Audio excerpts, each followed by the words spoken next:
Spanish for the entire meeting? Okay. Got it. Okay, I'm going to start with that. Are we ready?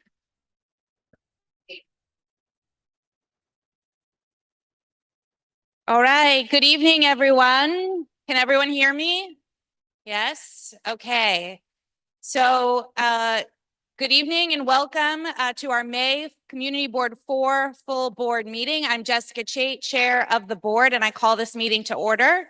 A few housekeeping items unique to this evening.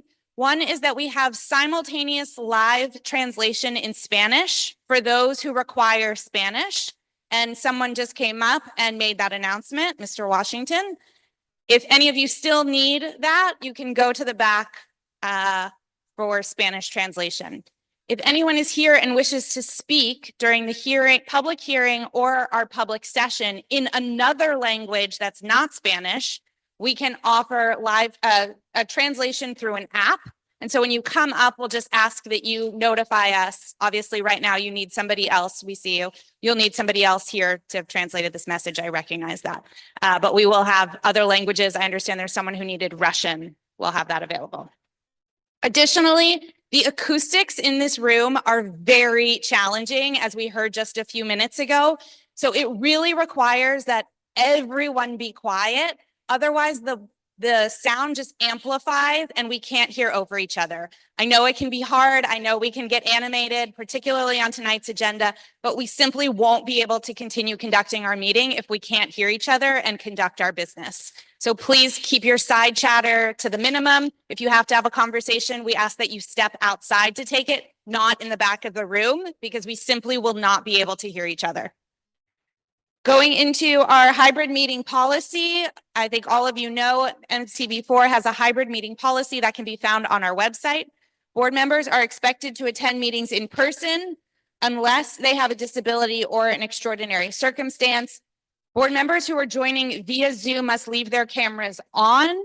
This meeting is being streamed live on our YouTube channel and a transcript is being recorded. The meeting will live on our YouTube channel and is accessible to the public. Tonight, we have a public hearing on NYCHA Fulton Elliott Chelsea draft environmental impact statement. A reminder to everyone, the environmental impact statement plays a key role in assessing the impacts of the proposed project and select alternatives. NYCHA has already held 2 hearings on this topic and has another one scheduled for tomorrow. Our committees also have had this on their agenda for the last several weeks, and so we've already collected a lot of substantial feedback on this topic. And as you'll hear later in tonight's meeting, we have a nearly 40-page letter to summarize those remarks. To clarify for those who may be new to this, though, the environmental impact statement is not the same as the ULURP application, nor is the letter we will be voting on later this evening aimed to reflect a for or against the proposed project. Yes. I was asked to repeat it again. To clarify, for the environmental impact statement is not the same as the ULURP application, nor is the letter we will be voting on later this evening aimed to reflect a for or against the proposed project. Rather, our comments are limited specifically to the draft environmental impact statement. That said, to help manage the flow of this evening's conversation or tonight's meeting, if you are aiming to give comments tonight on the topic of NYCHA in any way, we're going to ask that you speak during the public hearing. So even if your comments may not be directly about the EIS, although we highly, highly encourage it because that is what we are voting on this evening, we ask that you speak during the public hearing, which will be the first agenda item. After our hearing, we will have a public session where you will have 2 minutes to speak on any topic of your choosing. But if you've spoken during the first session and are planning to speak on NYCHA in the second, we will not be able to accommodate that this evening due to time constraints. If you are planning to speak at the public session, which is the comment on any topic, we ask that you please sign up in the back. Oh, are the public sign-ups here, Leslie? We ask that you come up here and sign up here. Sorry, this form is now up here so that we can ensure we're managing the flow of our meeting. If you will be interested in speaking via Zoom, we'll ask that you raise your hand after the public hearing. As a reminder, signups for both the public hearing and public sessions are always available before a meeting, before tonight's meeting. And we highly encourage you to sign up in advance. It helps everyone, it reduces your anxiety, our anxiety. It works much better. Now, to ensure fairness, consistency, and respect, we all ask speakers, including our elected officials and their representatives, to limit comments this evening to 2 minutes. Depending on how many people we have signed up for tonight's meeting, we may have to limit that further, but we do our best to accommodate everyone. As I've said in past meetings, maintaining a respectful environment is not just a request, it is a requirement of our bylaws. We expect all board affairs to be conducted with fairness, decorum, and respect to board members and to contribute to, and for board members to contribute to an environment where all continue to feel welcome to participate. This expectation extends to all attendees as well. Disruptions, offensive conduct, or personal attacks, all of which go against our commitment to hearing from all voices, will not be tolerated. If anyone does not adhere to these guidelines or simply the guidelines of keeping the volume totally down tonight so we can hear each other, given the limitations of this space, you may be asked to leave. Okay, with that, we are now going to start our public hearing, and I'm going to invite our chair of Chelsea Land Use, Greg Morris, to facilitate the public hearing on NYCHA FEC DEIS, excuse me. Greg.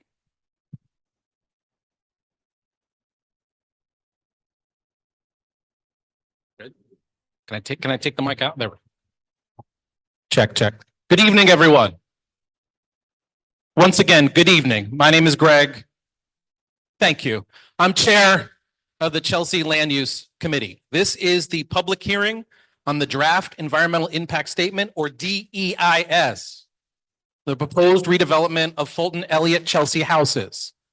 I'm going to begin calling names. We have about 24 names right now of individuals who are preparing to speak. At this point, I think we have agreed that it'll be 2 minutes. There's going to be people speaking in person and online. Before we get into this, I just want to remind you and reiterate some of what you heard from Jessica, our chair. We want to hear from your voices. It's important to be respectful. The content that we are receiving tonight informs and helps to educate and help us learn what it is that's important to this community. I also want you to be aware that the purpose of the DEIS is to assess the environmental, social, and infrastructure impacts of this proposed project. This is not our time to endorse any version or any alternative that has been expressed by NYCHA and HPD. The DEIS is a draft and an opportunity for the public, you, us, all of us, stakeholders, to examine the plan and shape what happens next. So once again, just to reiterate, your voice matters, and let's make sure we can all hear each other's. I'm going to call 3 names at a time just so you know who's 1, 2, and 3. Alexa, you're up first. The next name I see here is Ho Dent Hunter. Forgive me if I mispronounce anything. And the third name I see is Joyce Wilcox. 1, 2, 3. I would love for the 3 to come up at one time. And there's the timer on that side over on this.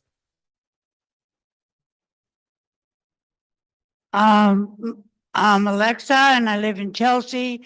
For many years, I've been on 9, and I feel that with Section 9 subsidized, we are protected as tenants. And if we try to modify it with the bridge or whatever it is, whatever changes there is, we're going to destroy the Section 9 that we have. We've had it since 1930s or something like that. I feel very devastated because sometimes I get all excited because I've been coming here a long time, and I've asked Eric Botcher, I've asked Nadler, I've asked Homer, I asked everyone, and nobody seems to listen.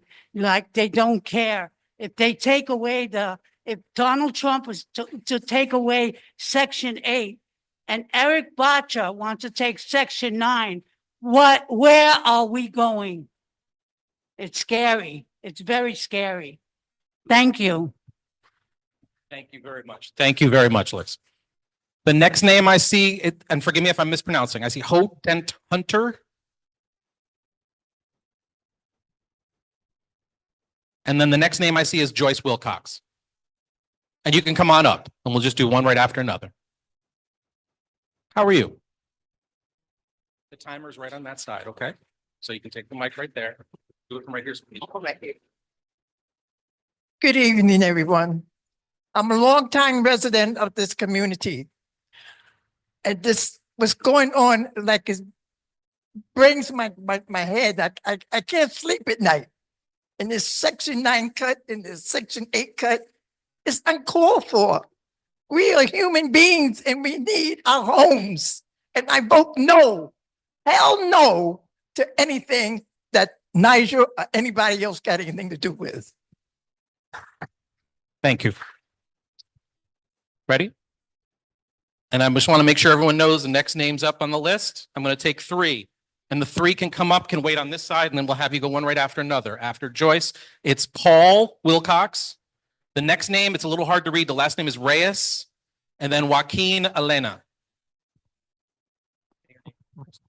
My name is Joyce Shidiak Wilcox, and I live in Penn South. And I think that the committee should throw out this plan. This is supposed to be tenant-driven, and it's nothing of the sort. Now, there was a bid of that Related took of about $300 million for repairs, and this turned into demolition of 28 buildings and $1.9 billion and growing. Where did this come from? It is not a valid plan that's being discussed. Everything about this stinks. The tenants need repairs and they need to stay public. Everything stinks. There was no tenant consensus on this. There was no vote. There was a survey. It was not a binding vote, and only a third participated in it. No one came out for demolition. I'm a neighbor. We know what this plan will do to this neighborhood. It will destroy it. It will destroy the neighborhood that we live in together. We go to the same places of worship. Our families live in Penn South and they live in NYCHA. We're all neighbors in this together. We all have skin in this game. This is ridiculous. They say this is a partnership between a real estate broker and a minority-run business. Essence is not a minority-run business. There are 9 people in Essence last time I looked on LinkedIn, and 7 of them were former executives of Related, and the other one handed student internships. I don't know what the 9th one was, but this is a scam. Community board, be mentions, stand up, throw this out. This is a land grab of the rich to destroy our neighborhood. Thank you very much. The next three, if the next three could come up, we could do one right after another. So Paul, okay, Paul, you're up. And then after that, I see a last name Reyes. It's hard to read the first name. I see last name Reyes. And then the third name is Joaquin Elena. You just say your name. Hi, I'm Paul Wilcox, also from Penn South, and we know we have an interest in what happens to NYCHA, the NYCHA homes, because we are neighbors. If they can do it, and we know the last 6 years, residents have been fighting every cheap plan from real estate, red, pact, privatization, infill, demolition, and the demand has always been the same. We need repairs. That's what the tenants want. These con men, they come up with new schemes all the time. Nobody asked, none of the residents asked Related to come in for demolition. And they have much less rights under Section 8 and Section 9. And it's a boondoggle for the landlords. We say, people in Penn South and Chelsea, we're working class. We know when we're being lied to. We know the residents at NYCHA are being lied to. And if they proceed with this demolition, you are stirring up a hornet's nest because we will fight you all the way. Thank you. Thank you. Thank you. Okay, next name is Reyes. Reyes, come on up. When you just let me know when you're ready.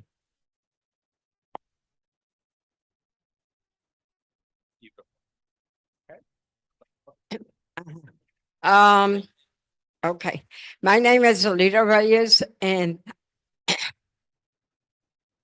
I have lived in NYCHA, first in the Bronx until 11 years old.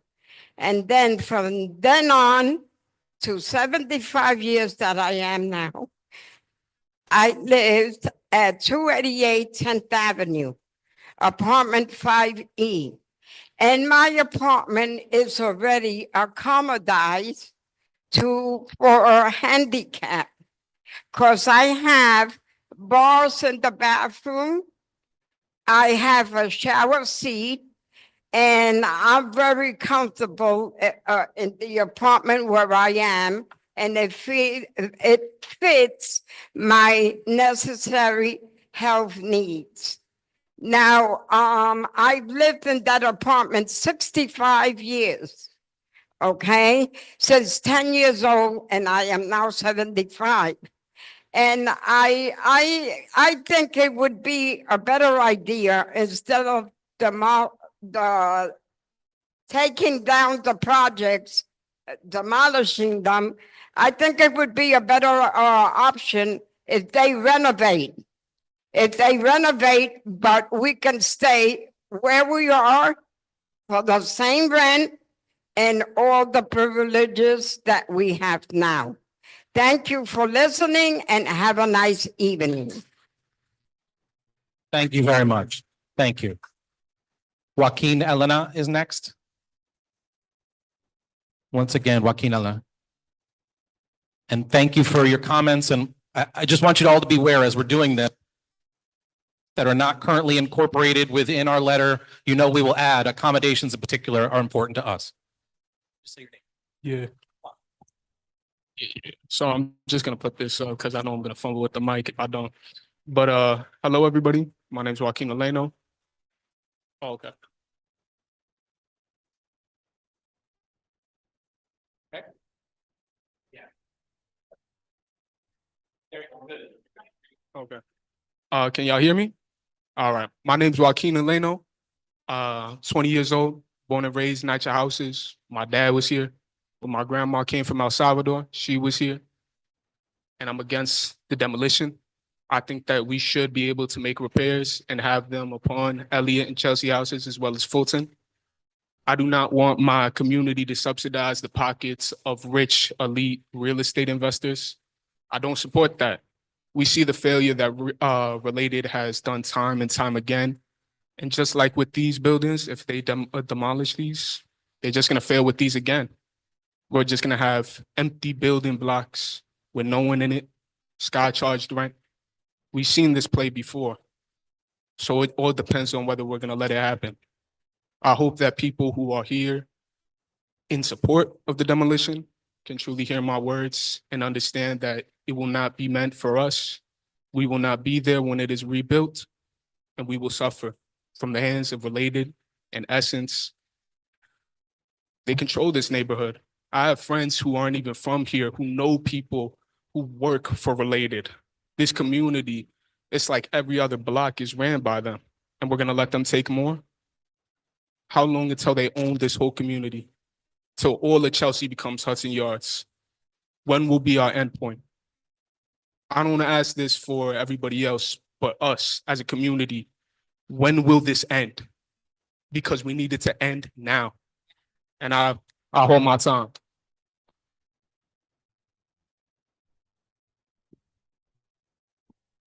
Pamela, you're up.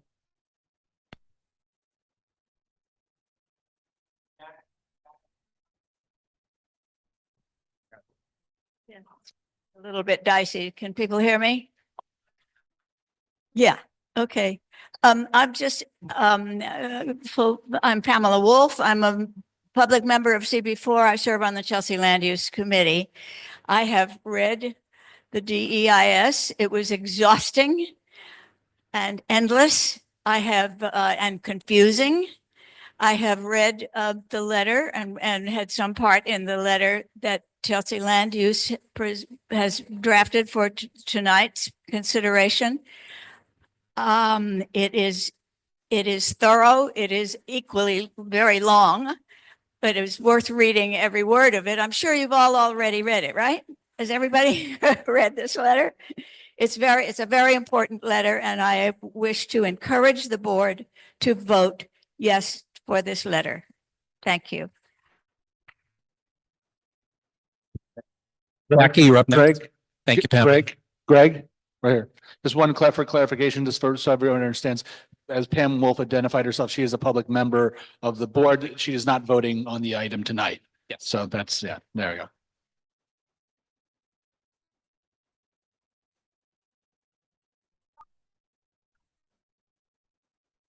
Ready?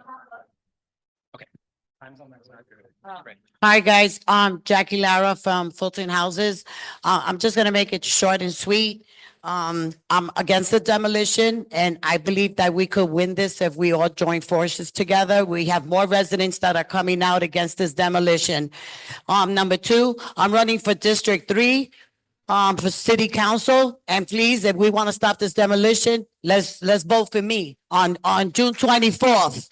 Okay, let's get whoever does it, whoever's for this demolition, we got to get these elected officials out. They're no good for us. They don't represent us. Thank you.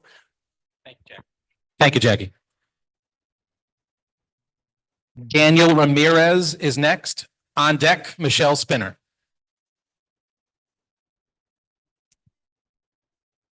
Mi nombre es Daniel Ramírez, de Fulton House.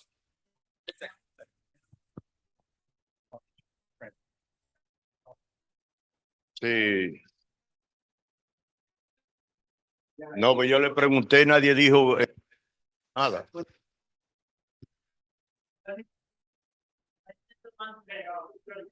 Yeah, does everybody that would, okay, I guess so. All right, there we go. Never mind.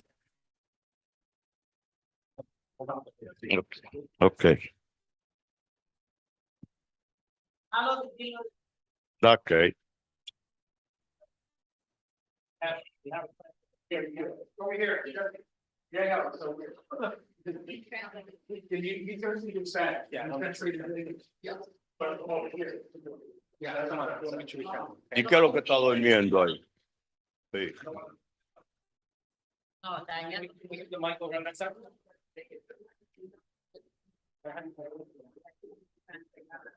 Thank you for accommodating.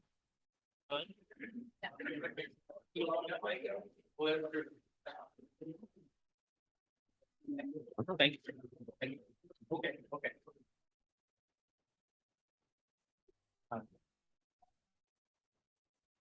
Ese es el.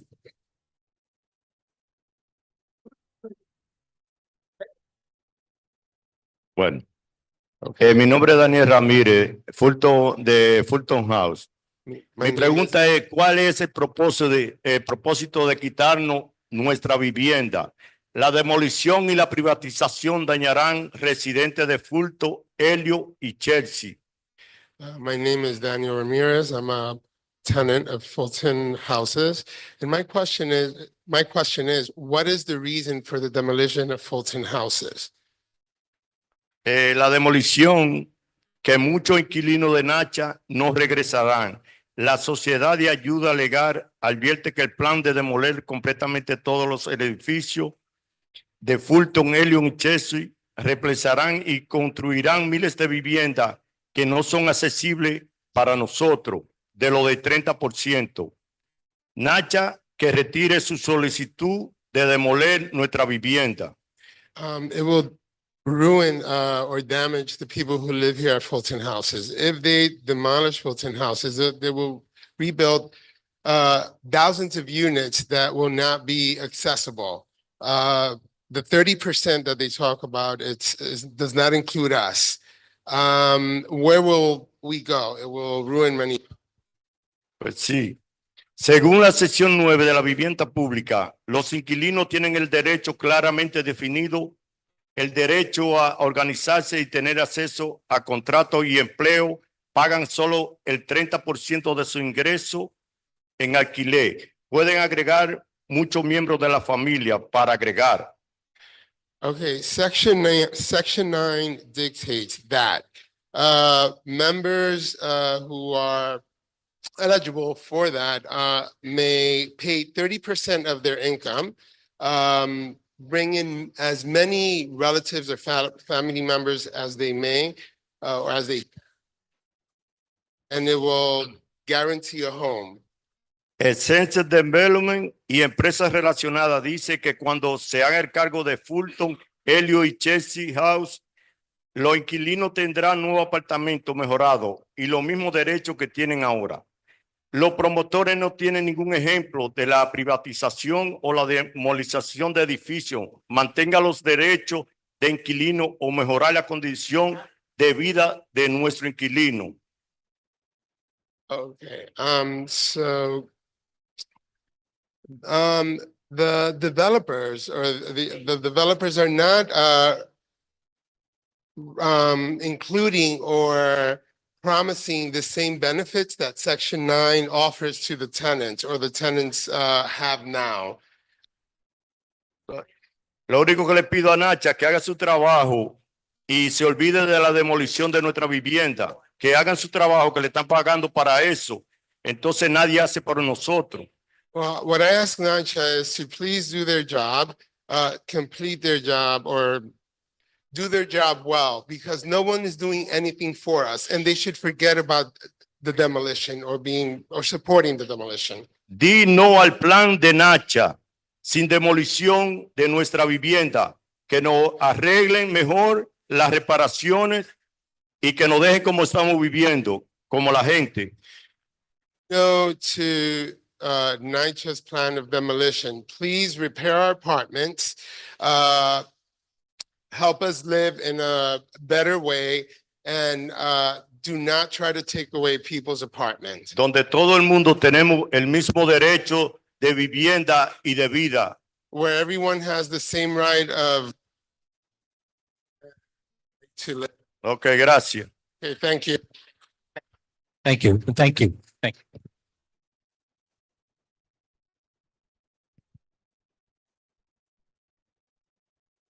Michelle Spinner was next. Michelle?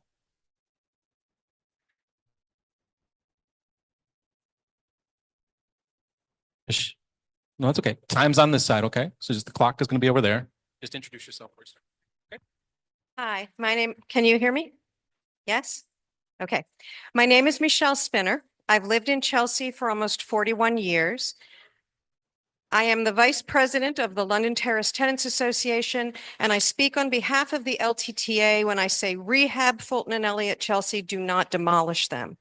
To many of us in the community, Related's plan looks like a land grab, moving public land into private hands to the ultimate detriment to the community. We think it's scandalous that the money from the 99-year lease to Related would primarily be used elsewhere and not in Chelsea. Chelsea is thus being exploited by NYCHA and the developers with nothing good for us to show for it. After the estimated 16 to 30 years of suffering through the noise, dirt, toxic air quality, and traffic congestion of the demolition and construction, our reward is to be the ruination of our pleasant, breathable, relatively low and mid-rise neighborhood. Demo and reconstruction is costlier and logistically harder and exponentially more disruptive and unhealthy to the NYCHA residents and the community. It is my understanding there are no guarantees that the project will be completed. If for any reason Related is unable to finish the project, the NYCHA residents and the community at large would have little protection and no recourse.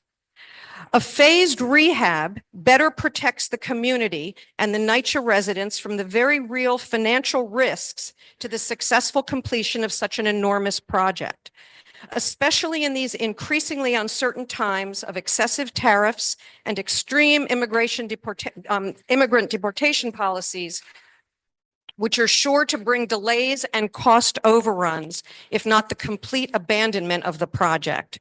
Where would that leave the NYCHA residents? We worry that NYCHA residents will be, that's it? All right. Can I just say two more things very quickly? There has been no study to evaluate the combined environmental impact of the proposed Western Hudson Yards development and the NYCHA project, okay? And also, Why was there not a new RFP when this was changed from a rehab to a demolition? Thank you. Layla. Layla is up next. Layla is followed by Tom. Tom Lunky.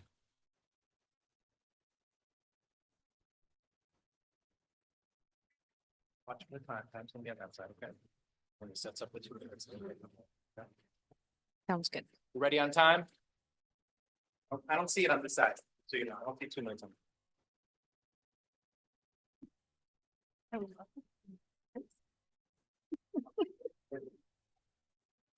Thank you. Good evening. My name is Leila Logizeko. I am the district leader representing Chelsea, and I want to applaud the board for a great letter that was drafted, and I urge the board to actually pass this and support this letter on the draft environmental impact statement. The DEIS is deeply flawed. It fails the most basic test for fairness and rigor.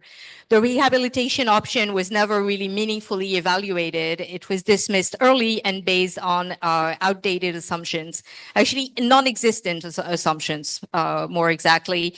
The impacts, as you know, are severe. The project will overload the neighborhood's aging combined sewer system. It will cause shadows on parks. The noise will be unmitigated, and the adjacent schools will deeply suffer. They will not suffer for a short period of time. Construction will last for 15 years, 16 years at best, and probably lasting for 31 years or more. I think it's very problematic that the proposal that is currently on the table was not put to bid. So we're told that it will cost $1.9 billion. That was actually pre-Trump election. So with tariffs, you could, pad that by 25%. This was not put to bid. And this is going to be an incredibly lucrative proposal for Related. I once again urge the board to repeal this DEIS, to vote no, and to really ask NYCHA and HUD and Related and HPD to go back to the drawing board. Rehabilitation is the proper way to handle this project. Thank you. Thank you very much, Tom. Lydia is going to follow Tom. Lydia is going to follow Tom. And after Lydia is Marnie. Just introduce yourself. Okay. Hi, I'm Tom Lunky. I actually came to this very room for 6 years, from 1997 to 2003. I was a member of the community board, and we never had an issue like this. I mean, we had Hudson Yards, which was bad enough, but this is actually destroying people's homes. We didn't have that. This is public land. This is not private land. Unlike what the DEIS says, it's public. So we have a right to influence what happens here. I submitted 14 pages of comments on the DEIS to HUD and to NYCHA and HPD. I also sent copies to the community board. So hopefully those of you who haven't read it yet will be able to read it. I won't go into all the details, but the DEIS is a complete obfuscation of the environmental review process. It's full of supposition without accompanying facts. The removal of nearly 400 mature trees and the privatization of open space is unconscionable, not to mention the socioeconomic impact of basically taking the homes of nearly 5,000 residents and then saying that you're not displacing them. That doesn't make any sense, but that's what the DEIS says. It's not displacing people. So thank you. Oh, we're doing. Once again, thank you very much. Oh. Lydia is going to be followed. Marnie. Okay. Just want to introduce yourself and he's got the clock. Okay. Hi, I'm Lydia Andre from the Chelsea Neighbors Coalition. First, I want to thank CB4 CLU for their strong, thoughtful, and thorough response to the DEIS. Way to go, guys. And I especially appreciate their fully throated request that NYCHA reconsider option 5, renovation and infill, because I might add, That option received 3 excellent responses from developers who bid on it, including Related.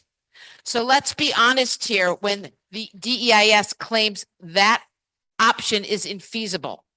That's baloney.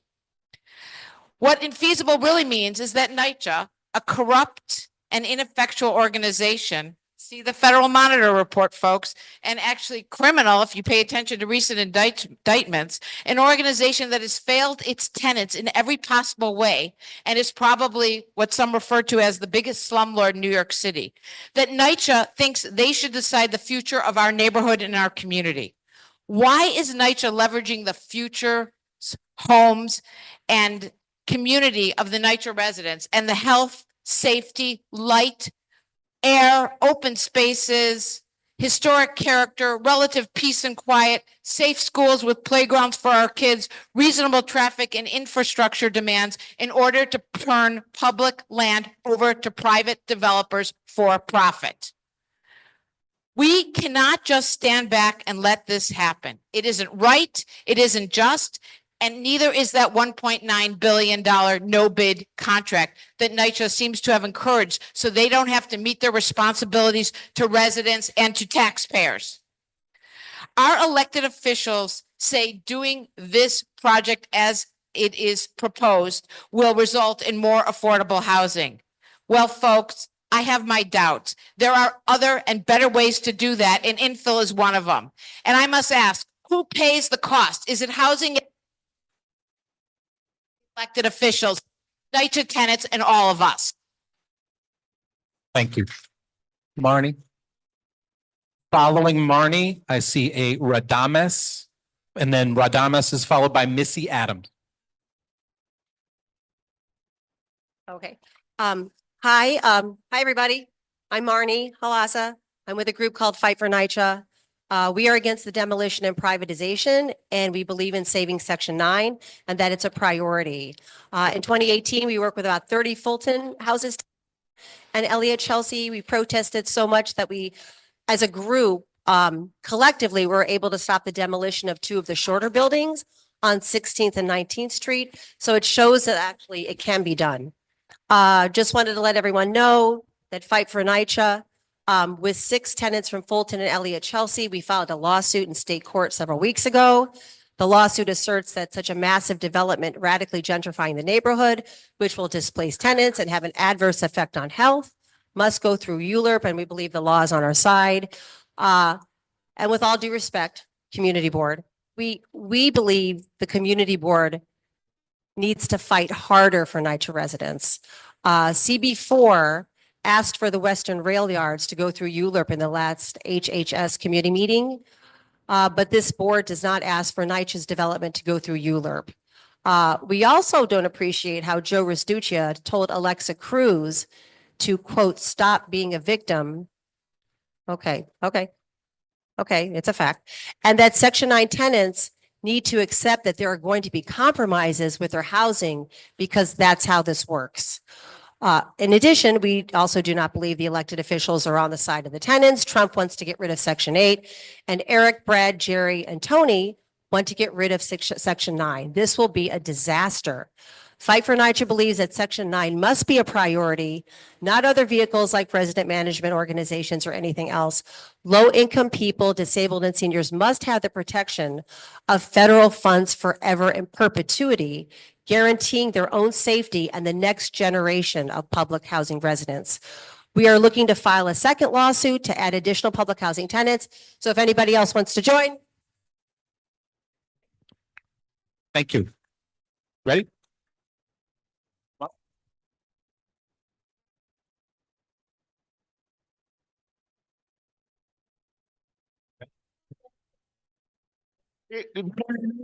Everybody, if you see the problem living and here in New York City that NYPD emergency services with all kinds of people say he did, and they had a cancer because the problem they had, the terrorism over there, this is same like the Detroit, the building, they happened the problem in the community.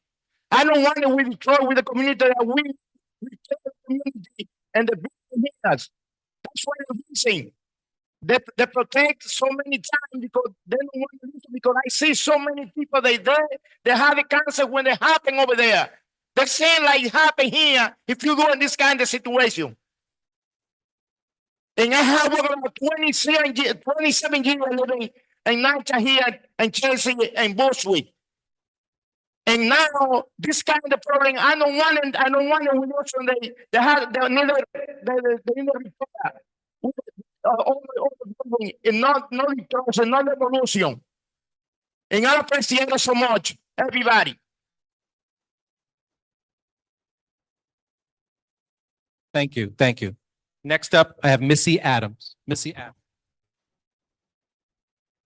Missy Adams is going to be followed by Salinas. Want to be here? Oh, Yes, that'd be great. introduce yourself and your friend. Sorry, I had to walk the dog on the way over. My name is Missy Adams. Can you all hear me okay? I live on 9th Avenue next to the Children's Park on 19th Street, which this evening was full of children playing. I really hope they don't build on that lot because it's very, very important. Most importantly, I'm concerned because most of my neighbors know nothing of the plans to demolish. And those in Fulton Houses who I've talked with don't want their homes privatized or demolished. I heard that the window for public comment closes soon, and I wonder how that can be when the public doesn't even know what's happening. The speed at which this is being pushed through makes me wary. From what I've read and heard, this project is really about building thousands of luxury apartments. The affordable housing label seems to be more of a cover for luxury development and profiteering. Luxury housing destroys a neighborhood. Luxury buyers are either absent investors or people who rotate between their many residences, spending only a few weeks or months in the city. This low occupancy creates a kind of social desert of people who are uninvolved and uninterested in their neighborhood. Furthermore, high-priced condos and rentals not only raise the price of housing in the neighborhood, they cause the price of everything to skyrocket, including groceries and restaurants. Essential businesses like laundromats and hardware stores disappear, unable to afford the rent. Most importantly, luxury housing will only further segregate the current residents into separate buildings, a structural version of the poor door. It is an environmentally, financially, and socially irresponsible plan. I can't understand why our representatives in NYCHA are so supportive in lockstep with the developer. Who are they representing? If I were king of the forest, not one more luxury apartment would be built until all affordable housing needs are met.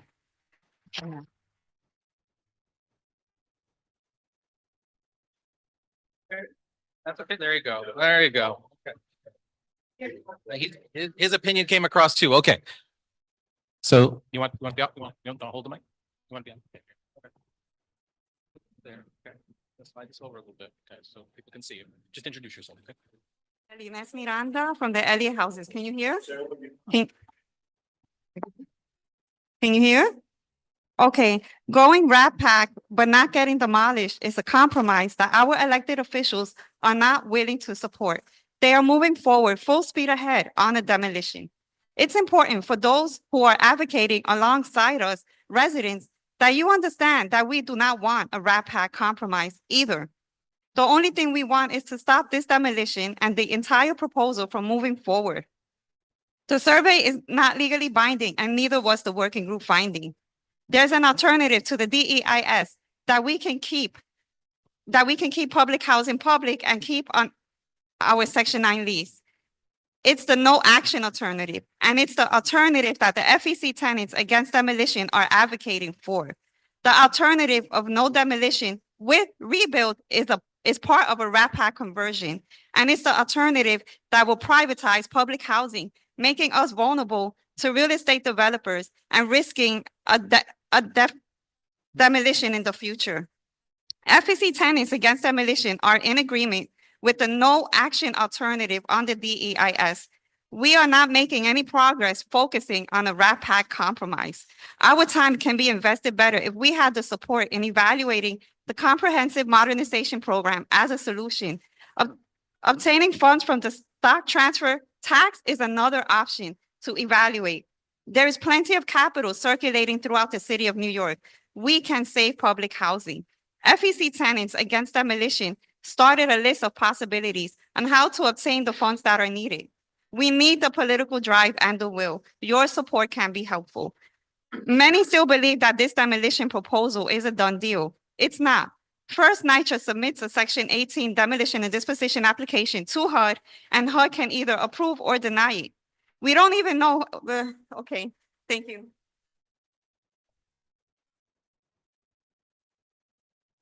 Thank you.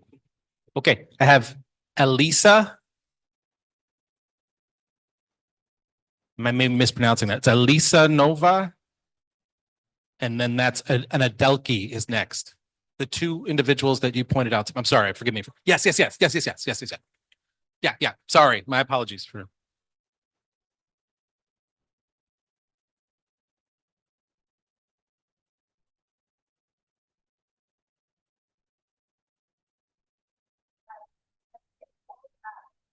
You will have no dogs.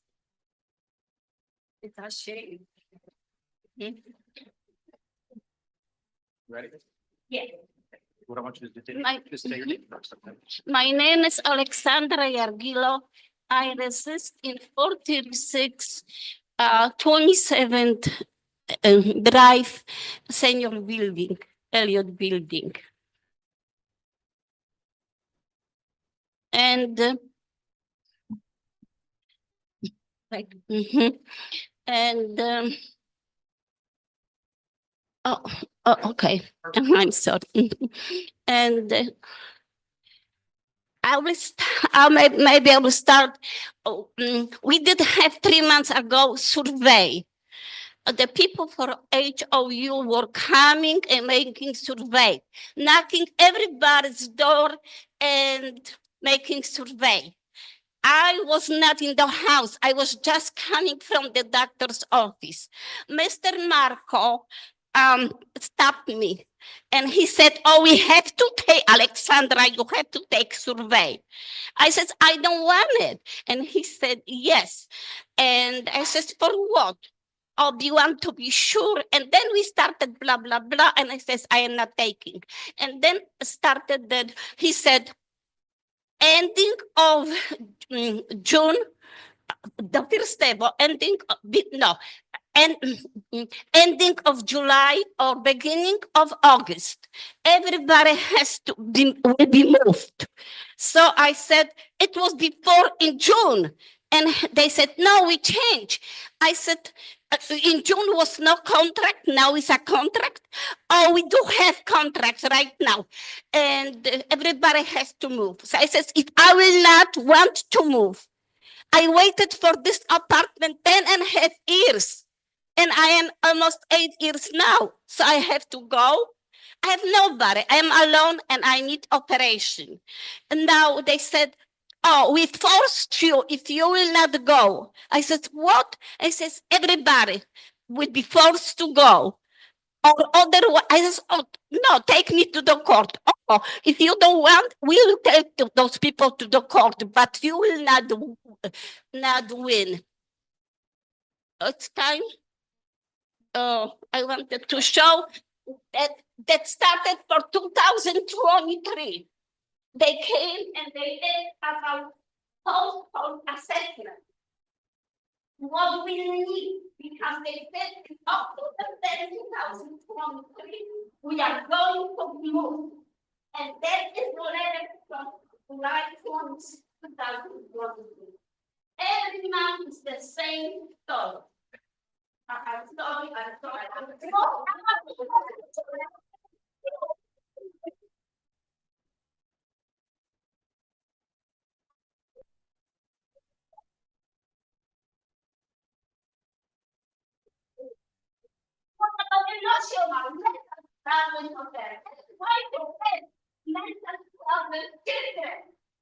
Thank you.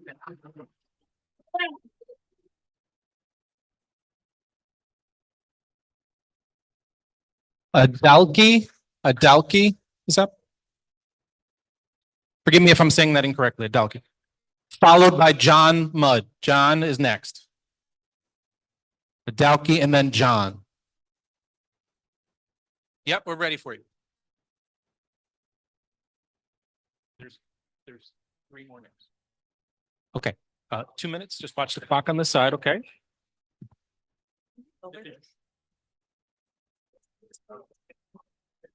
Good afternoon, everyone. How you doing? My name is Adalki. I used to be a housing organizer back in 2015 for about 10 years almost now. I used to organize in Vista and HUD buildings. I'm here because I think we have to understand the history of affordable housing in New York City. This is one of the largest housing stocks that we have here, and to demolish it will set a precedent that will be throughout all the different nations.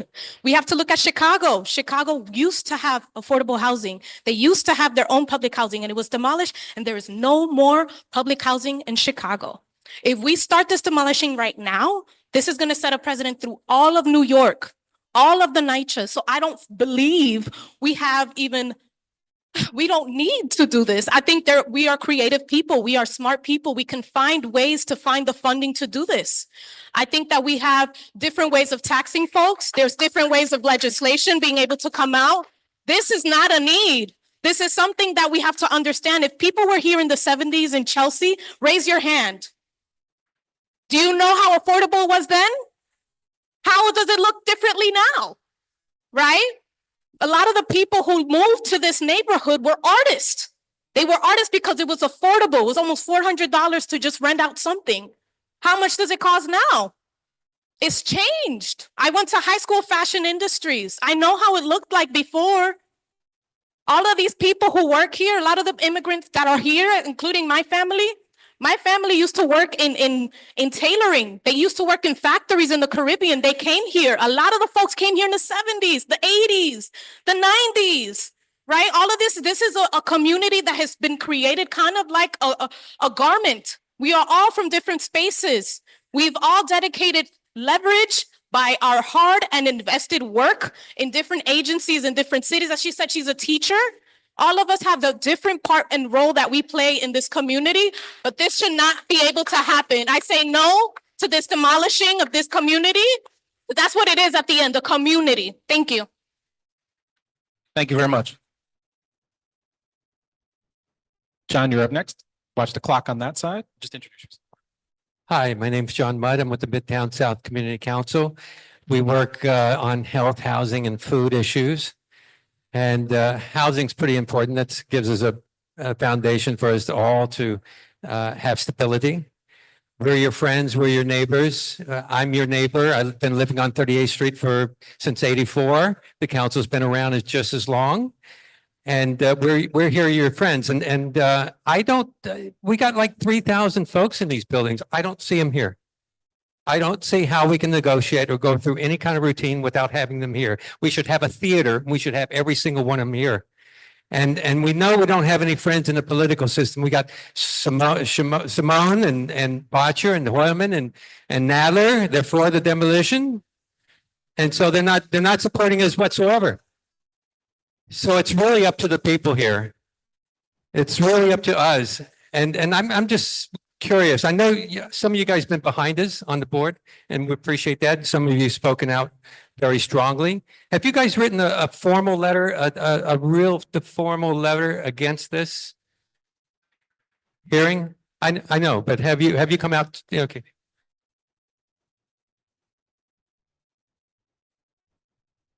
Okay, I know there's plenty of evidence here to convict the collusion that's going on between even the federal, to our local politicians, to HUD, to NYCHA, and the developers. These people are working against us, and we've got a crystal ball. We can see what's happened in the past, and we can see what's going to happen very easily. We've seen what they've done. And Marnie, you wanted me to say something.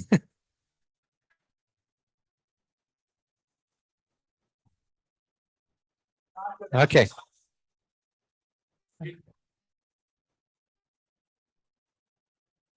Yeah, this is abuse. It's really abuse. You can't continue with this. This is harassment. It's been going on way too long. Thank you, John. Thank you. Thank you. We have a few more names on the list. Thank you very much. I have Jacqueline Velez. Jacqueline Velez, followed by Renee, 2 minutes on that side, okay? Just introduce yourself first, okay? Hi, my name is Jacqueline Velez. My family has been in Robert Fulton houses since 1968. Same apartment. That's where my parents raised us. I left Chelsea, but I came back to take care of my mom. I am in the minority, and I'm sorry to say that. I have a dream that a new development could be the model of something good with NYCHA. So forgive me if I have optimism as opposed to those who do not, but it is something I should hope for the future. I had the good fortune of working at Highline. I had the good fortune of working at Chelsea Market. I have a worldview of how we are perceived, and I would love a better perception. So that is my opinion. I thank you for listening. Thank you very much. Following Renee, I have Morton Minsley, then Gary Riotto, and then Roberta Gelb to finish. Oh, my name is Renee Kitt. I'm a resident of NYCHA. I'm also the new president of the Elliott Chelsea Houses. So we don't exactly know who in HUD is responsible for reviewing the application and putting a final stamp on it. I want to know what their involvement has been so far. There are people who should be in contact with. They have been incognito. Related has frequent meetings with them, and I'm sure they know exactly who in HUD is in charge in making this crucial decision. We need help in knowing who HUD is. Who is this person? Let's invite them to this community board. A conversation must be had. At this point, we all know the tenants do not want demolition. We do not want to be demolished. Honestly, we also don't care about your perception. We are who we are. We're going to continue to be who we are. We do not live to be what others perceive us and we need to be. Yes, we live in public housing. Yes, we are Section 9 tenants. Yes, we are Black. We are Asian. We are women. We are who we are meant to be. We are ourselves. We do what nobody else has got to do. We find a way with people to live together, different cultures, different ethnicities, different generations. We are not to be what other people want us to be. We are who we are, and we need to stand by that. Yes, we are non-white. Nothing wrong with that. Whoever said white was what we need to be. We are who we are. Let's stop trying to be what others need us to be. We also ask for the no action alternative. That doesn't mean there isn't any action. That means we stay in Section 9, the strongest protections. We have been used by everyone. Frankly, the only reason Related is here because we are money. Remember, we are invaluable. We are billions of dollars. Let's act like it. Let's not give them what we want. We are priceless. Always remember that. We are amazing and we are priceless. Give them what they want. No demolition, and I mean no demolition. There will not be a compromise. You are not using us anymore. We've had it. Thank you. Thank you. At this point, I have 5 more names. We're not going to add any more names to the public hearing because we need to move forward with our agenda. But I have 5 names on this list. The first name up is Morton Minsley. Is that online? Yeah. All right. Morton, the floor is yours. You have 2 minutes. Yes, I'm a parent of a 4th grader at PS 33. I'm also very close to a lot of members of the Parent Teacher Association, the PTA.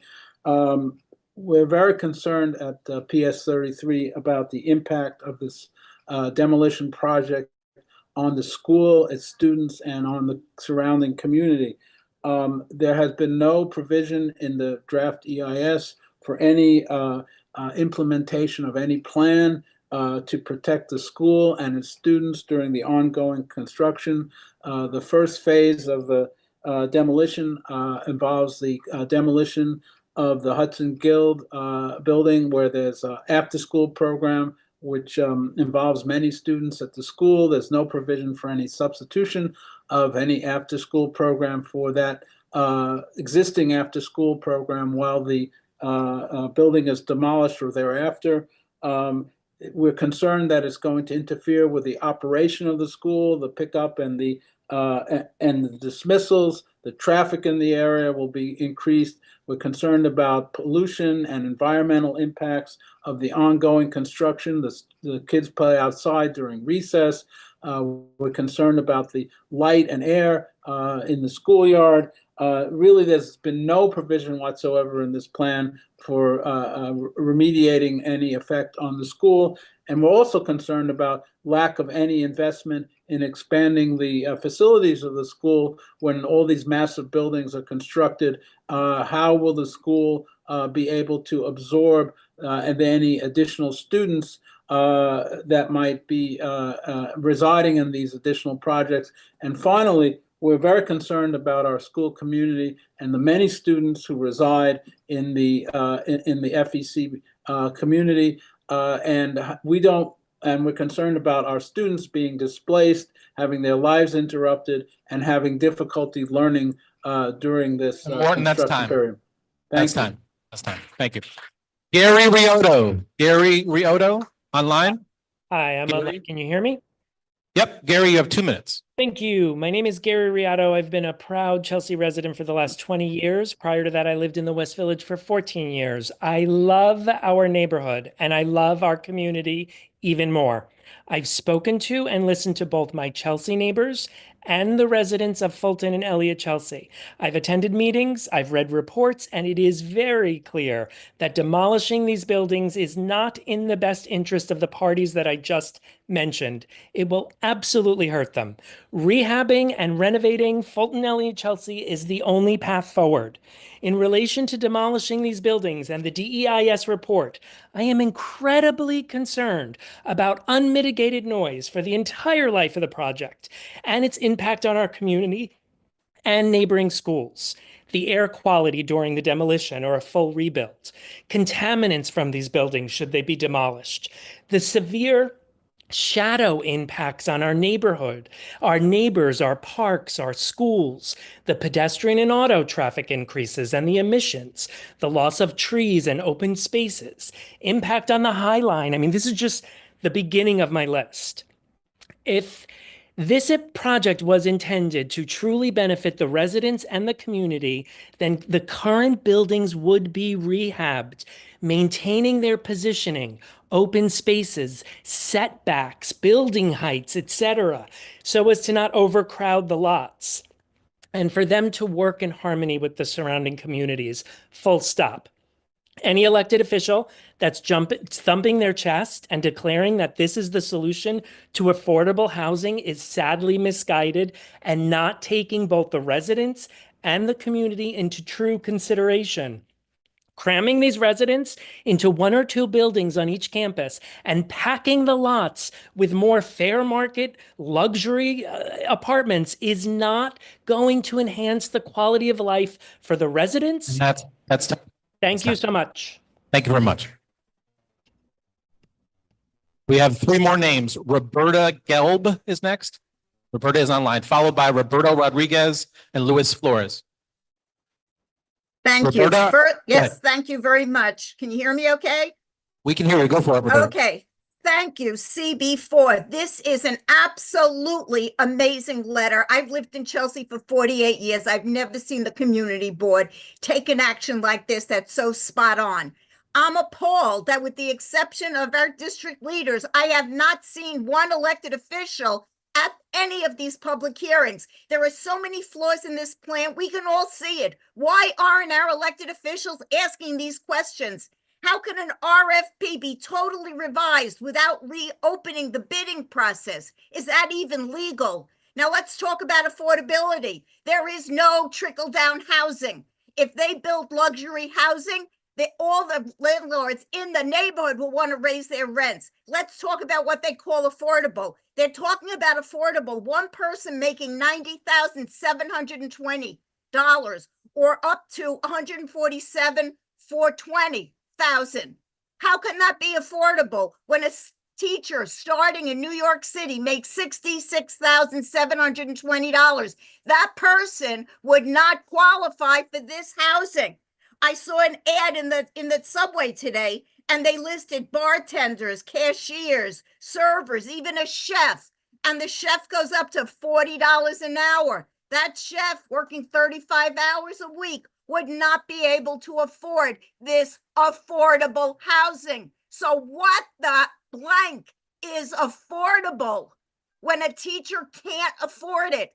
My husband and I, we're planning to retire. I don't know, maybe we'll live on Social Security. I don't think we would qualify to live in this housing. So who is this affordable housing for? And if we can't afford affordable, what the heck is the luxury housing?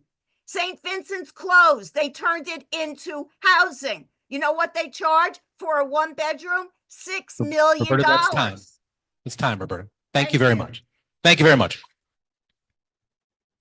Two more names. Roberto Rodriguez is up and followed by Luis Flores. On that side. Just introduce yourself. My name is Roberto Rodriguez. I reside at 420 West 19th Street. My name is Roberto Rodriguez, and I reside at 420 West 19th Street. I've been there since 1983.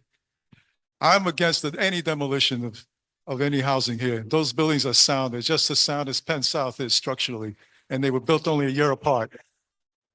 Furthermore, I saw the rehabs of many tenements in this neighborhood from buildings older than Chelsea or Robert Fulton. They were rehabbed from the inside, no demolition. They were renovated, and the landlords charged higher rents due to the new implementation of rent stabilization, so-called rent stabilization. That's why you have such an expensive neighborhood. It's no coincidence that Related is right here in Chelsea, one of the highest rent districts in New York City. Why not try it somewhere else?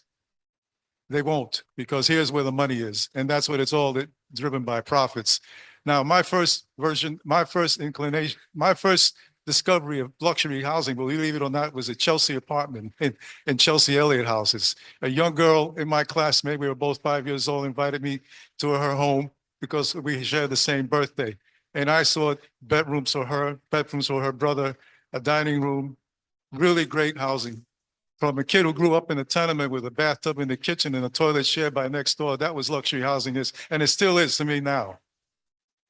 This is what Section 9 housing has made affordable for a lot of people. And do you think that the Wayans brothers, who dedicated a room here, would have gone through their successes if they had not had a happy home to grow up in here in Fulton housing? So Fulton housing is indeed a great boon to the people in this neighborhood. And therefore, I'm against it. Furthermore, I like to remind people that public housing here was built during the Depression. So the government saying that there's no money for repairs or building new buildings that are affordable is a lot of nonsense. You've got a bill now that's being pushed called the reinstitution of the stock transfer tax, supported by Phil Steck and James Sanders, respectively. Bill 3353 and Bill 1406. They could raise anywhere from $4 to $14 billion conservatively, which could be used to renovate and preserve Section 9 housing. Section 9 housing is the best way to have affordable housing. Thank you. Thank you. Luis Flores is last. Thank you very much. Clock on that side. Just introduce yourself. Thank you. My name is Luis Flores. I'm running for city council to represent this district. I live on 18th Street right over here. The new buildings that go up are going to put the entire block into shadows. We're going to be living in darkness over here on 18th Street because of what they put up here. It's important to note that we're at a community board 4 meeting. The master plan that they want to implement at Fulton Houses and Elliott Chelsea calls for the complete demolition of public housing. And I'm glad to see that we have Council Member Gail Brewer here because she knows the law. Under state public housing law and the city charter, real estate development projects like this that will vastly affect the neighborhood, and not only the neighborhood, but NYCHA itself, should go through the Euler process. You know better, but you're doing nothing about it. You're letting the city apparently give Stephen Ross an exemption to Euler. Why are you doing that? You need to ask yourselves, are you part of the problem about displacing everybody here in NYCHA? And furthermore, I think it's important right now that we look at the context of what's happening with Section 8 housing, Section 8 rental assistance vouchers. President Trump has threatened to cut Section 8 vouchers. Project 2025 has called for the elimination of Section 8. And we have an incumbent council member here, Eric Botcher, who supports cutting and eliminating all of Section 9 and putting everybody into Section 8 when Section 8 is in danger of coming to an end. How does this make sense? Ask yourselves, how does this make sense? And it's incumbent on the community board to look at the facts. How is it responsible or even humane to eliminate Section 9 here and put everybody on Section 8 when President Trump is threatening to end Section 8? You have a role in that too. So you have a responsibility for what's going to happen here. Thank you very much. Thank you very much. I want to thank everybody for their comments, their questions, their thoughts. As a reminder, this section of this conversation, this section of time, this time together was focused on the DEIS, the Environmental Impact Survey. At this stage, I think we've covered our public testimony section. I do feel as though many of the comments, questions, and insight that was shared here has been incorporated in our response. There are some items that we'll obviously also add. Madam Chair, I'd like to close the public hearing. Thank you, Greg, and thank you all. Thank you. Yes. Thank you. Typically, we do now move to our public hearing, but we are joined this evening by Councilmember Gail Brewer, and I just want to acknowledge her and welcome her up and thank her for sitting in. And so we will go to our elected guests here first. Thank you very much. I am Gail Brewer. I represent the northern part of Community Board number 4 and then all the way up to 96th Street. A couple of things. We just had our participatory budgeting, and the one item that is in Community Board 4 that will get funding is the High School for Environmental Studies. They will get money first because of the participatory budgeting. Something that I think it's a great high school. Woolman Rink is in the southern part of Central Park. And you might know that in the northern part, the Davis Center has just been renovated and it's beautiful. You should go see it. It's fabulous. The administration seems to want to have the Woolman Rink to be renovated by either related or Trump. And ironically, here we are. I feel very strongly that the Central Park Conservancy, as they did for the Davis Beautiful Center in the North Recreation, they should also do Woolman. So any help from the community board or you would be very helpful. Today's Daily News has a big editorial supporting that position. And so any suggestions or any help would be great. I feel strongly. Fresh Food for Seniors is starting in July. We'll be going all the way till October. That's a program I started years ago, and it exists in this area. $10 full a bag of great fruits and vegetables. We're still working on those goddamn helicopters. The one item that I have passed just as a resolution says that the federal government has got to get involved, and Congressman Nadler has been great, but the New Jersey helicopters come right over Chelsea and Clinton, dumping all their pollution, making all that noise, and can only be stopped by federal. I want to say I have another bill that would expand public access to school playgrounds. Some school playgrounds are open in the summer and the weekends, but a lot of them are closed. We'd love to have them open, and we hope that happens. There are 2 charter revision commissions. One the mayor has, and one speaker has. So I testified all of them.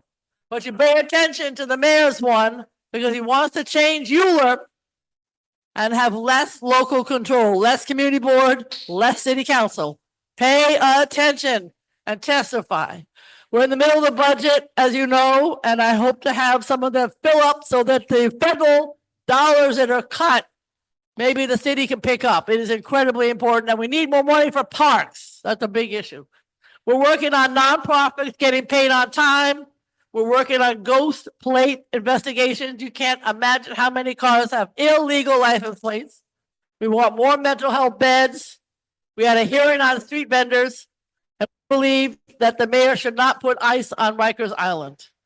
We have housing clinics, shredding events, bike helmet, help you get your summonses taken care of. A day when all older adults can learn about scams so you don't get scammed.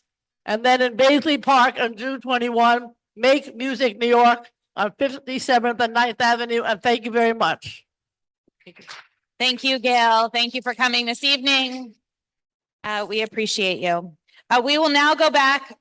Shh, everyone. We will now go back to our agenda, to our public session. And for that, I'll turn it over to Leslie, our first vice chair. If you are online and wish to speak during public session, we ask that you raise your virtual hand now. And for everybody else, you would have already in the room, you would have already need to have signed up. Go ahead, Leslie.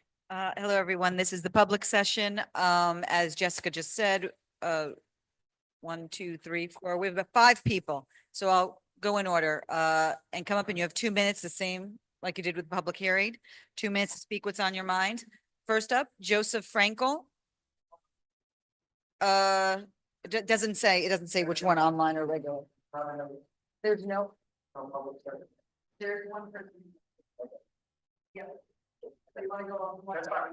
Let's go online first. Okay, then don't worry. Miss Lee, I know you are here. Yes. I think you are our sole person here for the public session in person. You get 2 minutes. Are you going to do the clock? Or do you want me to? Good evening, everyone. My name is Sinray. I am the Community Engagement Specialist from the Independent Budget Office, and I'm just here to fill you guys in on who we are. Can I get a show of hands? Does anybody know who the New York City Independent Budget Office is? A couple, so not very many people. So here I am to let you know who we are. So essentially, we are a city agency, but we are independent and nonpartisan in the sense that we don't report to any elected officials. Our primary function is to provide information, data-driven information to the public on city services, programs, operations. How we do this is through 3 charter-mandated reports, which are published in alignment with the mayor's budget plans. So we are currently doing our analysis of the mayor's executive budget that was just published a few days ago. We also do this through reports that we publish year round on subject matter that has anything to do with the city. We have a team of about 50 analysts who are experts in housing, environment, infrastructure, education. We have access to city budget data and some data that's not available to the public. For example, a lot of education information. So we are open to receiving budget requests and project proposals from the public. So I left a flyer at the back where the email address is there, and also a QR code where you can go to our socials or our website. We also do presentations to the public. So we are doing a Budget 101 workshop at the end of this month that is open for all community board members and general members of the public, but there will be a special section where I speak more about how the community board budget functions, where it comes from in the city budget, and also help you understand how to look at budget documents. So again, there's a QR code at the back for you to register. At the end of May, we have 3 sessions. And yeah, there are some flyers you can grab. So thank you. Thank you. I think that's our lone person here in the room. So Jesse, we're going to go online. Do you have, I'm sorry? Gavin is on. Oh, Gavin, can you hear me? Yeah, yes, I can hear you. Oh, great. Your 2 minutes starts now. Thank you. Thank you. Good evening. My name is Gavin Healy, and I've been serving since July 2023 as a member of the District 2 Community Education Council, CEC2. So it's a elected body of public school parents. We represent students in the K-8 schools in District 2, which is most of Manhattan below 59th Street and all the way up to the Upper East Side, so all of CB4. We're currently in the elections period for a new 2-year term for the CEC, and I hope to serve again. I've had the pleasure of being the liaison to a couple of our local schools in CB4. including PS 51 and PS 212. And I've worked to advocate for the PS 33 community in connection with the Elliott Chelsea redevelopment project taking place next door to it. So I think there's some important issues here on the west side that we need to advocate for with the Department of Education and the city. For one, a number of schools in the area, including PS 11, PS 33, PS 51, and PS 212, currently exceed their 100% utilization rate. So in short, they're overcrowded. Added to this is that our schools need to be in compliance with the state class size law by the 2028-29 school year. And of course, we all want smaller class sizes, and we welcome that. But we do need to do more planning for the long-term impact of development. And in particular, the School Construction Authority moves very, very slowly. So if we want more classroom space 10 years from now, we need to be pushing the city and developers on that now in anticipation of those future needs. So finally, I just want to say our CEC needs to stand up for all students, especially when we know that many members of our community are under attack with the Trump administration pushing policies to marginalize the LGBTQ community and trying to stamp out DEI initiatives. And so voting runs through Tuesday, May 13th at schoolsaccount.nyc, and all public school parents are eligible to vote, regardless of their voter registration status or their immigration status. Thank you very much. Thank you, Gavin.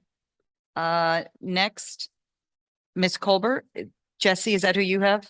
Layla Colbert? Can Hi, you hear everyone. me? Yes, Great. can you guys hear me? Yes, perfectly. Thank Go you. ahead. Hi, my name is Layla Colbert. Thank you for hosting this tonight and allowing me to speak. I am a local Hell's Kitchen parent with children at PS 51. And like Gavin, I am also running for CEC District 2. So I want to remind parents.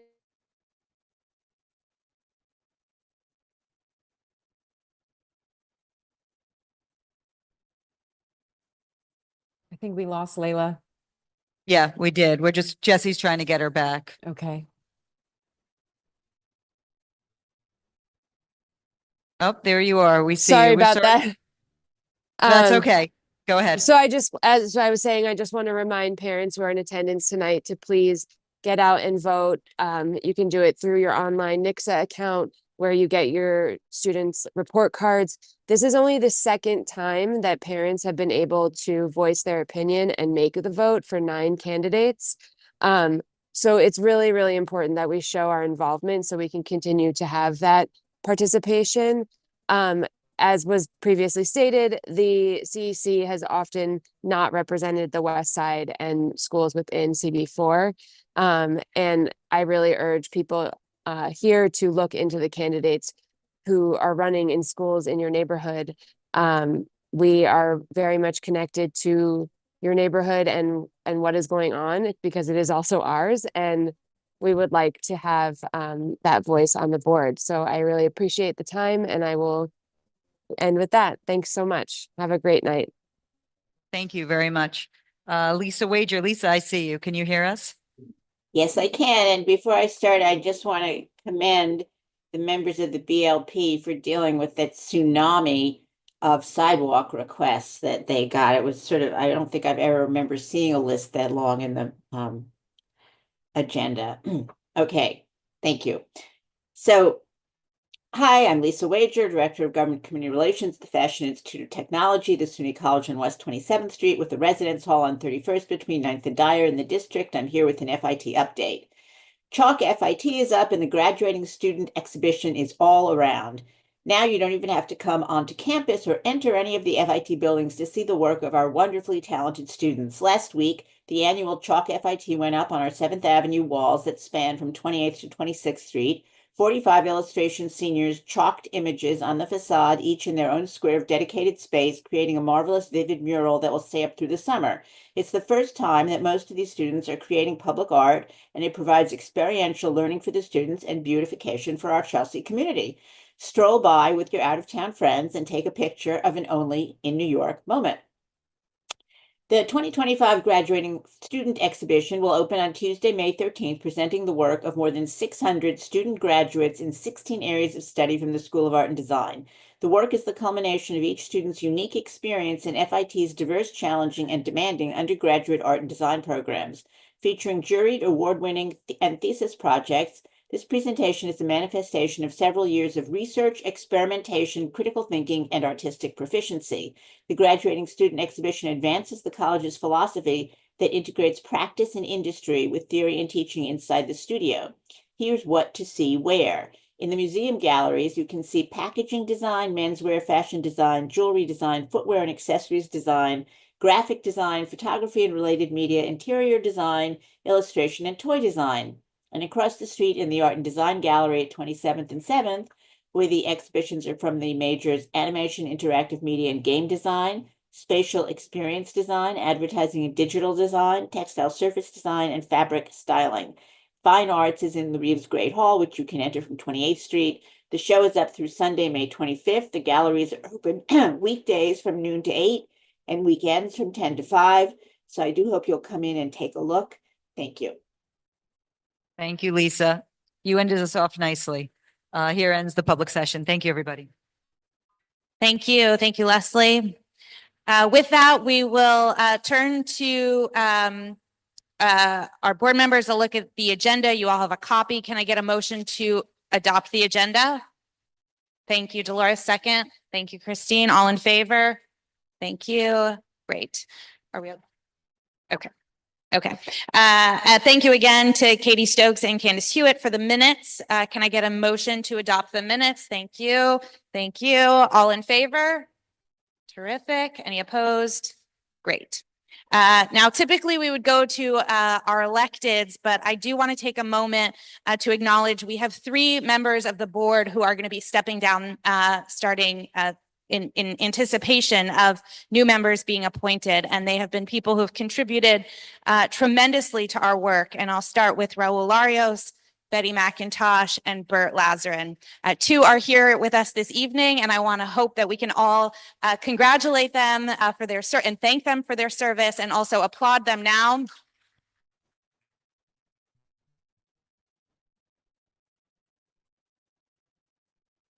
Yeah, yeah, yeah. Online, you can see the hands. We are deeply, not just the board, but the community is deeply indebted to you for your service, your perspective, your tireless efforts, and we really will miss your perspective on the board, and know that the board is always here should you decide to join us in a future iteration, and that you have paved the way for much great work to continue. With that, Betty asked to say a few words, so I'm going to have her come up, and then we'll have someone speak after. Betty, if you want to use that mic over there.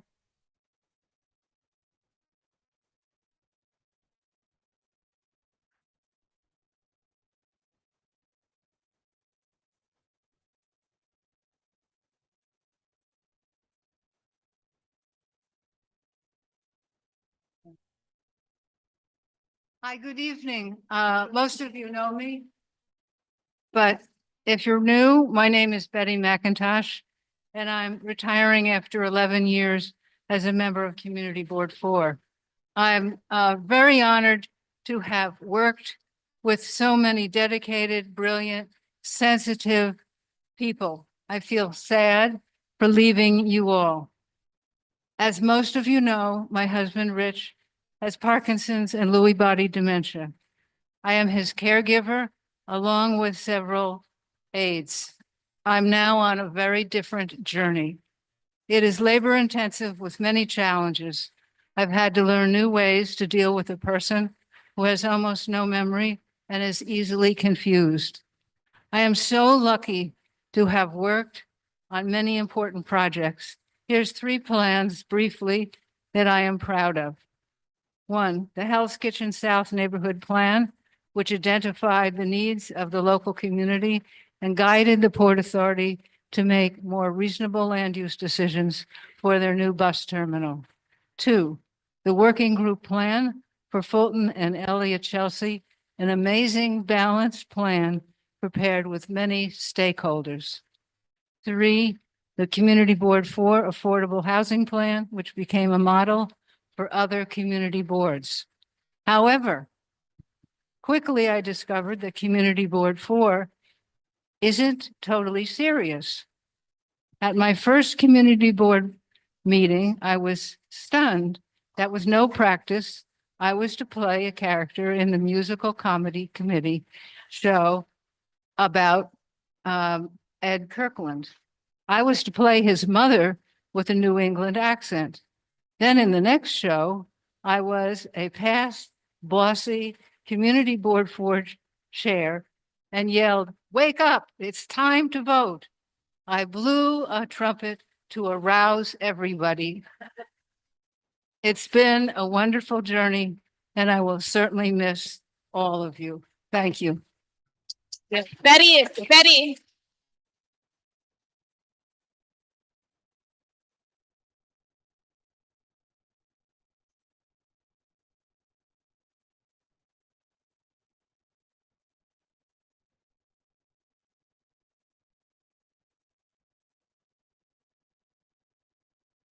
So in recognition of Betty's incredible contributions, some of which she highlighted today, I'll introduce Jonah Rose from Senator Brad Hoylman-Siegel's office.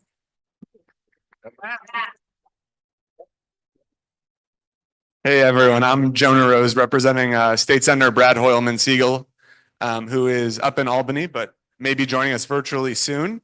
And I have here a proclamation honoring Elizabeth Betty McIntosh for her extraordinary service to Manhattan Community Board 4. And if you bear with me, I'll read a bit from it. Whereas Elizabeth Betty McIntosh has faithfully served Manhattan Community Board 4 since her appointment in 2011. She has demonstrated an unwavering commitment to community engagement, thoughtful planning, and the betterment of the neighborhoods she so diligently represented. And whereas Betty brought vision and leadership to her role as co-chair of the Chelsea Land Use Committee, she worked to shape responsible development and advocated for strengthening Chelsea's unique character. And whereas Betty was a founding member of the Affordable Housing Plan Working Group, she dedicated her talents to advancing strategies that promoted equitable housing opportunities and addressed the critical need for affordability in Manhattan's rapidly evolving landscape. And whereas Betty also contributed her insight and steadfast advocacy as a member of the Port Authority Bus Terminal Working Group. She helped to guide the community's response to an infrastructure project of generational significance. And whereas Betty has served as a mentor to countless community planning fellows, she generously offered her expertise, wisdom, and encouragement to a new generation of urban planners, leaving a lasting legacy of civic engagement and mentorship. And whereas Betty's contributions to Manhattan Community Board 4 have been marked by dedication, thoughtfulness, and a deep commitment to public service, she has earned the admiration and respect of her colleagues and the community alike. Now, therefore, be it proclaimed that I, New York State Senator Brad Hoylman-Siegel, that's not me, am proud to honor Elizabeth Betty McIntosh for her extraordinary service to Manhattan Community Board 4 and recognize her years of leadership, mentorship, and unwavering dedication. Congratulations.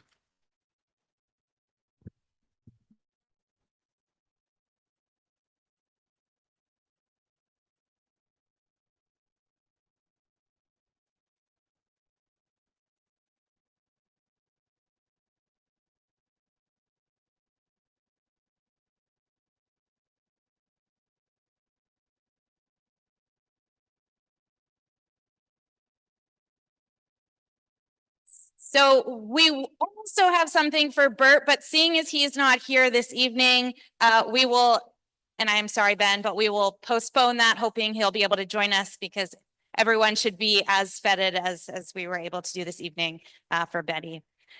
With that, we are now going to turn back to hear from our electeds, but we did receive a bit of information that was news to us, which is that we now need to leave this room by 9 o'clock. So we are going to ask all of our electeds and their representatives to really maintain, very brief remarks and recognize that we're going to need to keep all other discussion really to the agenda as we have to move quickly. So with that, actually, Jonah, oh no, we're going to go to Erica Overton for Assembly Member Linda Rosenthal. And then we'll go to Yi for Manhattan Borough President. And we'll just ask everyone to keep their remarks brief. Hi, Erica. Hey, how are you? Erica Overton, Chief of Staff to Assembly Member Linda B. Rosenthal. We are very, very, very, very close to a budget. And so we are actually preparing right now because tomorrow the Assembly member will finally be able to pass her groundbreaking legislation, the Housing Access Voucher Program, which would create a New York-based Section 8 program here in light of Donald Trump's executive budget, draft executive budget, where he said he intends to cut Section 8 drastically and also plans to cut HUD drastically. This program is more important than ever. So we are very excited to pass this tomorrow, still working out the details. But I'll keep it at that. But that's the update from the Assembly member. Much appreciated. We'll go over to Yi. Do we have you? Can everybody hear me? Yes. Okay. First of all, I want to thank the board members that are stepping down for serving the community board 4. Also some updates on the community board appointments session. So the appointment letter is going out this week or next week. So stay tuned. Soon there will be new board members coming on board. And next is that we are going to have our AAPI event in collaboration with Assemblymember Grace Lee. It's going to be tomorrow at 5:30 at 60 Center Street. We will be honoring some community members that have significant impact on the AAPI community. Next is that the borough president participated at a rally this past week, urging Albany to pass the Stop Super Speeders bill. For those who aren't aware, nearly 90 pedestrians were killed last year due to reckless driving. Additionally, just 1.5% of drivers caused 21% of pedestrian death. The BP is calling for the passage of this legislation that would mandate speed limiter technology for the most dangerous drivers on our street. And that'll be it. Thank you. Thank you. Do we have, Brad, are you with us? I am. Great. We'll turn it Good to you. to see you. Congratulations to Bert and Betty and Raul. Thanks for your service. Really, there's going to be, a hole in the community board 4 that is shaped by the outline of those 3 members. So thank you for your service. State Senator Brad Hoylman-Siegel reporting live from Albany. As was said earlier, we are voting on the $254 billion state budget. We took votes tonight. We're taking some tomorrow. But I wanted just to mention a few highlights. There is reforms around discovery that will make it such that felonies will not be as easily thrown out on technicalities, which was a movement for a number of years now after looking at data and the impact of our discovery reforms. Secondly, we have made some refinements to our involuntary commitment and mental health law. The standard for involuntary commitment has been expanded to include the risk of a person causing physical harm resulting from their inability to provide for themselves essential needs. There are changes around cell phone. There's a new law which will be passing called the bell-to-bell cell phone law. K-12 public schools will prohibit the use of cell phones during the school day from bell to bell, which is what that means. There's an increase in the child tax credit, expanding the credit $1,000 for children under 4 and $500 for those 4 to 16. There's $77 million for new subways. There's funding for full funding for the MTA's $68.4 billion capital plan. School meals, $340 million to ensure free breakfast for lunch and lunch for all K through 12 students. $2.2 billion in childcare investments.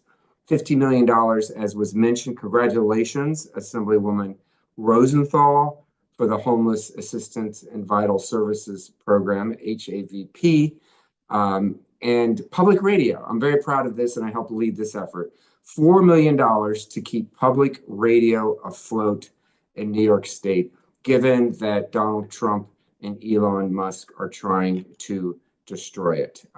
That's the budget. We're still voting on it. I'm happy to say we have investments in a number of cultural institutions and museums on the west side of Manhattan. And you'll see that I think Jonah, who's there, my amazing colleague, has copies of our new New York City Abortion Resource Guide. You can call my office if he doesn't have any with you. And we're hosting a clothing drive in partnership with JCC, a spring and summer clothing drive for children in District 3. You can bring used or lightly used or new clothes and shoes to our district office at 322 8th Avenue. And then finally, we've all been disturbed by the abduction of undocumented New Yorkers who are being deported to the mega prison in El Salvador. This Friday, I'm having a press conference about an individual named Andre Hernandez Romero, who's a gay Venezuelan asylum seeker who was recently disappeared by the Trump administration. That's going to be Friday at 4 p.m. outside of the Stonewall Inn. He's an LGBTQ man who came to this country seeking asylum due to his sexual orientation. Thank you very much. See you back home, I hope, soon. Thank you and best of luck to you. Thanks. Up in Albany. Okay, we are concluding our time with electeds who have signed up for this month, and we'll turn it over to our district manager for his report. Hi, everybody. I'll be very quick. Executive committee will be meeting on Tuesday, May 27th, due to Memorial Day. All other committees will be meeting at their regular dates and times. Thank you. If you are online and going to be voting, please fill out your remote participation form before you vote. And if you are voting online using the virtual vote sheet tonight, please submit it. Thank you. Thank you. Just a few updates from me as part of the chair report. I want to thank those who provided testimony to the city council on the Western Rail Yard modifications at the end of April. We also then just today provided testimony to City Planning Commission regarding the Midtown South mixed use plan. I believe Paul and Joe were there. Thank you both. MCB4 members also participated in site visits to both the Chelsea Art Building, which we heard about at our last meeting at 526 West 26th Street, as well as the former Colored School number 4 at 128 West 17th Street. I want to note that for those who are interested in the Hudson River Park Trust, they've been hosting ongoing engagement meetings regarding the planning for 29th to 44th Street section. And they have announced that their next session will be public engagement session will be on May 28th. I'm sure there'll be materials sent out to notify all of you, but if you are interested in that design process, I encourage you to be on the lookout for that. I also just wanted to make a note about the NYCHA project, two items of note. One is that we had been working on scheduling the town hall, which was something that came out of a recent board meeting. We had hoped to have that on May 8th, which would have been tomorrow, but when they extended the DEIS time period, we needed to then move that, and we are still working on securing a date. So I just want everyone to know that we are hard at work at finding that time, and are keeping our heads down on making sure we deliver on that. I also just wanted to let the record be corrected, at least for our board members. There were numerous folks who stood up and asked why the board wasn't doing its part to uphold the ULERT process, and we are doing nothing of this sort, meaning we anticipate that the applicant will engage in the ULURP process and that we will similarly engage with them in that, as is our responsibility as a board. And so I just wanted everyone here to know there were a few remarks suggesting that we were doing otherwise, and that is just simply not true. Lastly, I want to thank and acknowledge the Board Engagement Working Group, which you all have heard quite a bit about. We were able to successfully gather 45 responses, so 78 folks, 78%, excuse me, of folks. And I want to thank you all for participating in the survey. This will really help us understand what is needed and what more can be done to ensure we have a healthy engagement and responsive engagement models for the board. And with that, there are going to be 3 focus groups that are being hosted in the coming weeks. A number of people in the survey response indicated that they wanted to engage further in dialogue on this. And so one will be May 20th, Tuesday at 7 p.m. Wendy will be facilitating. Thank you, Wendy. May 27th, Tuesday at 5 p.m. with Ella and Rodney, and May 28th, Wednesday at 8 p.m. with Katie. And for those who are unable to participate in these Zoom focus groups, you may submit your comments and further thoughts via email. Of course, you can be in touch with Rachel or Rodney or anybody, myself, Jesse, if you have other thoughts and would like to share. And of course, I imagine all of that will go out by email, so you'll have a chance to formally submit your participation requests. I want to also thank and acknowledge Wendy Gonzalez, who has stepped up as BLP co-chair, and we're excited to have her in the role. Thank you, Wendy. And of course, to her co-chair, Frank, for onboarding.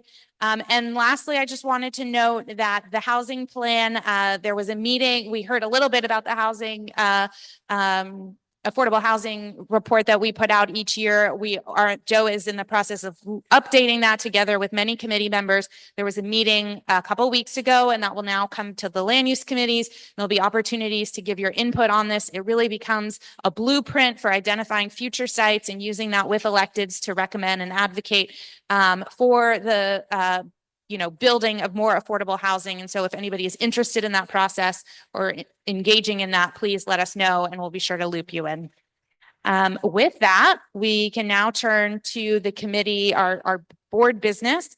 And we'll start with a record. I want to thank, I think every month we say it's a record, but I have to imagine this is truly a high watermark of 50 letters. As long as I've been doing it. So yes. Frank, we'll turn it to you and God bless you.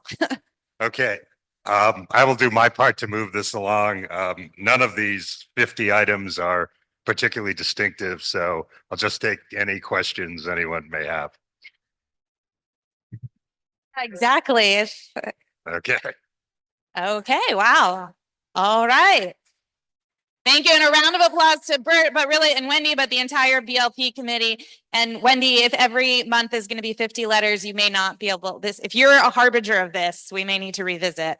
Okay, with that, we'll go now back to Greg for Chelsea Land Use. And before he comes up, I think he's very deserving of a round of applause for his first ULURP, DEIS, letter. And I also just want to note, and many of you know, I've not, I don't carry the decades that others have on this board, but I have having been on the receiving side of the comments, I have never seen a letter that had truly such wide participation from both committees, but also committee members, such thorough, detailed responses, real line edits. It really felt like truly a board-driven effort. And I want to thank all of you for really taking this so seriously. And I think it shows, as we heard in the comments tonight, and just want to acknowledge Greg for leading a process that resulted in that. So I just want to say, I'm going to say a few things here, and then I'm sure there are some comments. So I just want to reiterate Jessica's point. I want to express gratitude to the Chelsea Land Use Committee, Triple HS, Waterfront, Parks, Environment, Arts, Culture, Education, Schools, all the committees, and the Transportation Planning Committees, for everyone's engagement in developing the response that we made. To just sort of parrot what Jessica said, the detailed responses from the time that we sat down as a Chelsea Land Use Committee to talk this through, the analysis, the questions, the thoughtful way in which the response was happening was greatly appreciated. It made my job bringing some of the parts together easier. I do want to say one thing specific to follow up on the public hearing. Again, also to just build on what Jessica was saying. This is about the draft. This is about the scope of work, the environmental impact study. And again, just to reiterate, this isn't about a thumbs up or thumbs down on what aspects of this project are going to be undertaken.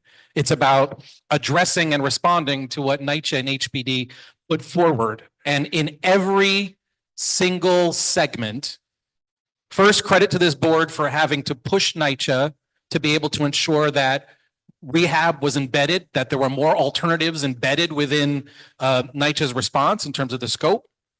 But I just want to note, specific to adverse impacts, the earlier hearing referenced everything from shadows to the schools to the financial sort of impact of this project and who the burden's gonna fall on. I just want to note, there was not one section of the DEIS, which is right here, this is it right here. There's not one section of that that we didn't ask critical questions. We weren't direct and focused and pointed in response from all the conversation and feedback that we had. I also want to note, in terms of adverse impacts identified within this project, the scope itself, or the impact study itself, highlights the shadows on Chelsea Park and the PS 33 playground. It highlights demolition of historic buildings.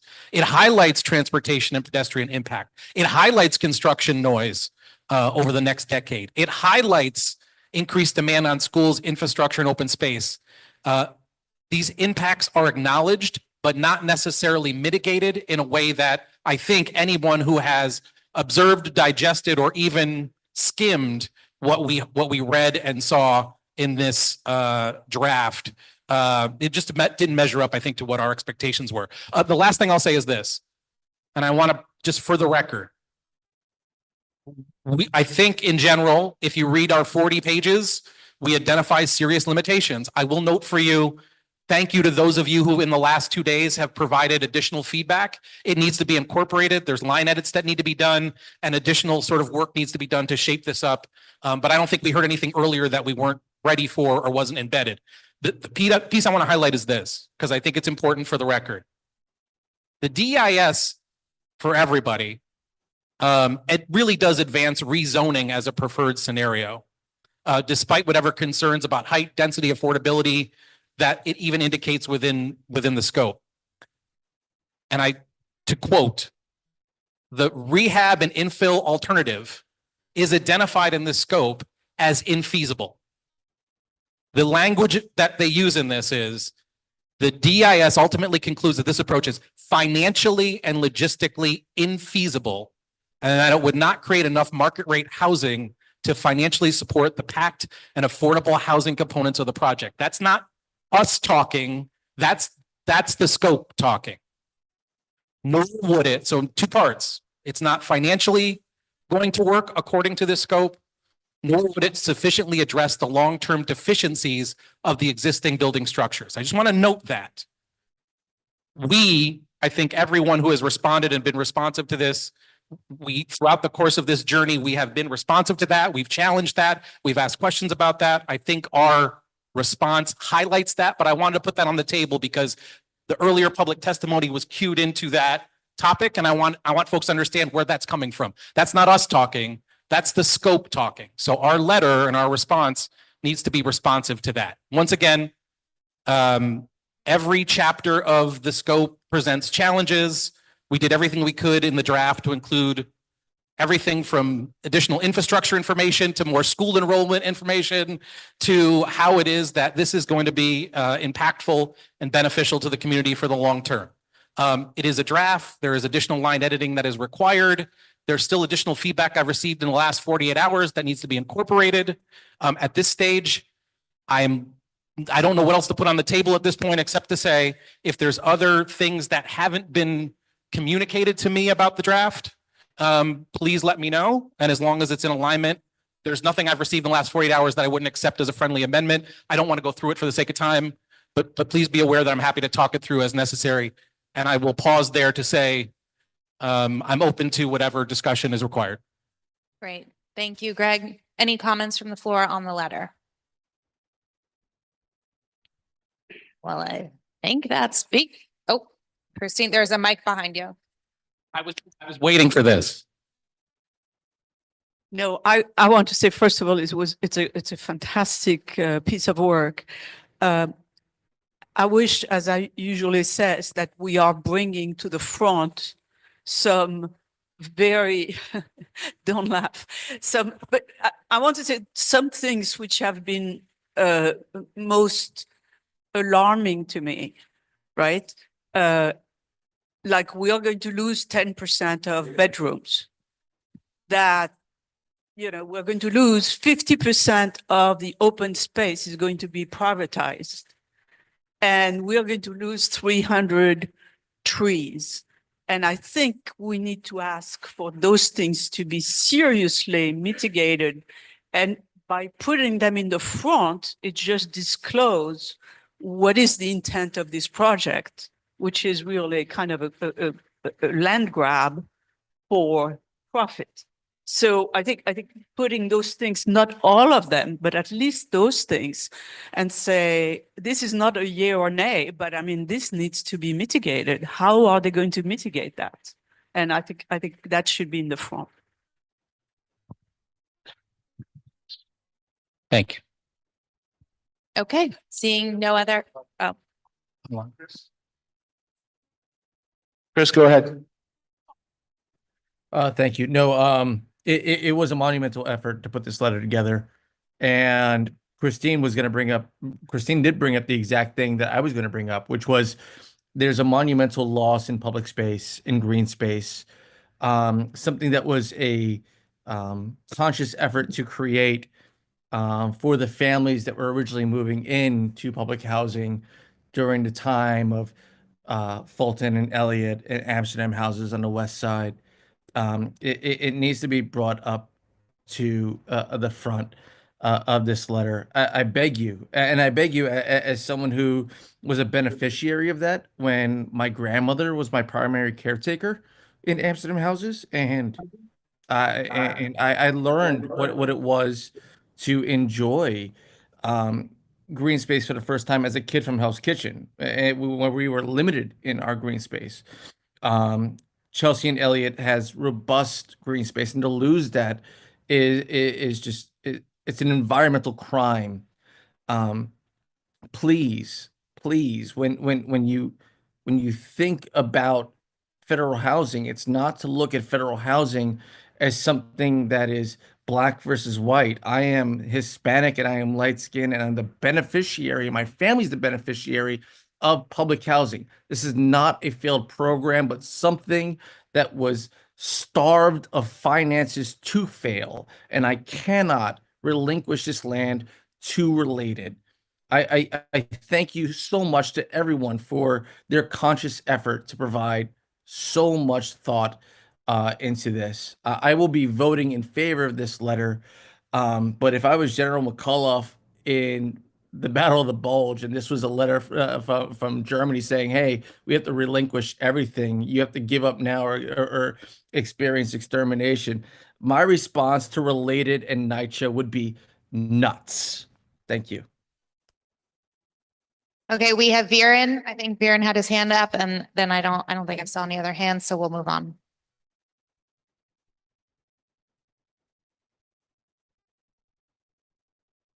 Can you hear me? Okay. One quick turn. We are of the proposals that they have, and we're sort of leaning towards. Can you hear me okay? I'm just going to stand up. The intent is very clear. The community vote 4 is in opposition, and they're sort of leaning towards option number 5, which is rehab and infill. Why are we not stating that clearly? Because my worry, and I'm going to be very, very sort of clear about this, my worry is that we're actually helping NYCHA and Related, and everybody sort of check in all the boxes. That we went to the community vote 4, we went to the community, we presented everything, we presented our draft EIS, and community voted on it. By voting or giving comments and kind of implying that we are against it doesn't help much, because we're just basically helping them move along the steps that they need to move along so that they can get to the ULURP point. So I'm really confused totally. Why are we not taking a position? Why are we not simply stating right in the beginning of the letter that this DIS is okay, technically speaking, these are our review notes and comments. But philosophically, as a community board, we stand with NYCHA residents, and this is what we believe in. We really want you to come back and give us option 5. Why are you making us vote on each and every step? I'm surprised. We have intelligent people sitting around here. If this was about Port Authority bus stop, if this was about Penn South or any other location, we would say no. First thing we would say is no. I'm surprised. We are not doing that. We keep saying, why don't you explore this? Why don't you explore that? Why are you reducing open space? Why are you cutting down trees? Why are you taking away play areas? Why are you creating displacement? We don't know. We don't ask the real question. So why do we keep doing this? Why do we keep voting and moving all along? That's exactly what they want. I have worked with NYCHA before, and I keep repeating this. I have worked with NYCHA before. I know exactly how this works. We keep moving this along. We keep checking the boxes. We actually are helping them move forward. We are not asking them to stop. So that's my question. And I'm sorry, what would your recommendation? Was there a specific expectation related to this letter? My specific suggestion is the first paragraph itself, we should very clearly state, Community Board 4 is not taking a position for it or against it. We are basically moving forward. It comes through. I understand that. Why don't we just simply write that at the start? So, Mark, yeah, just one second. so you want to make, Varen is suggesting that at the beginning of the letter, we say, this is a technical response to a document. The community board is not taking a position on the various plans. I think that's period, right? It doesn't say that in the beginning of the letter.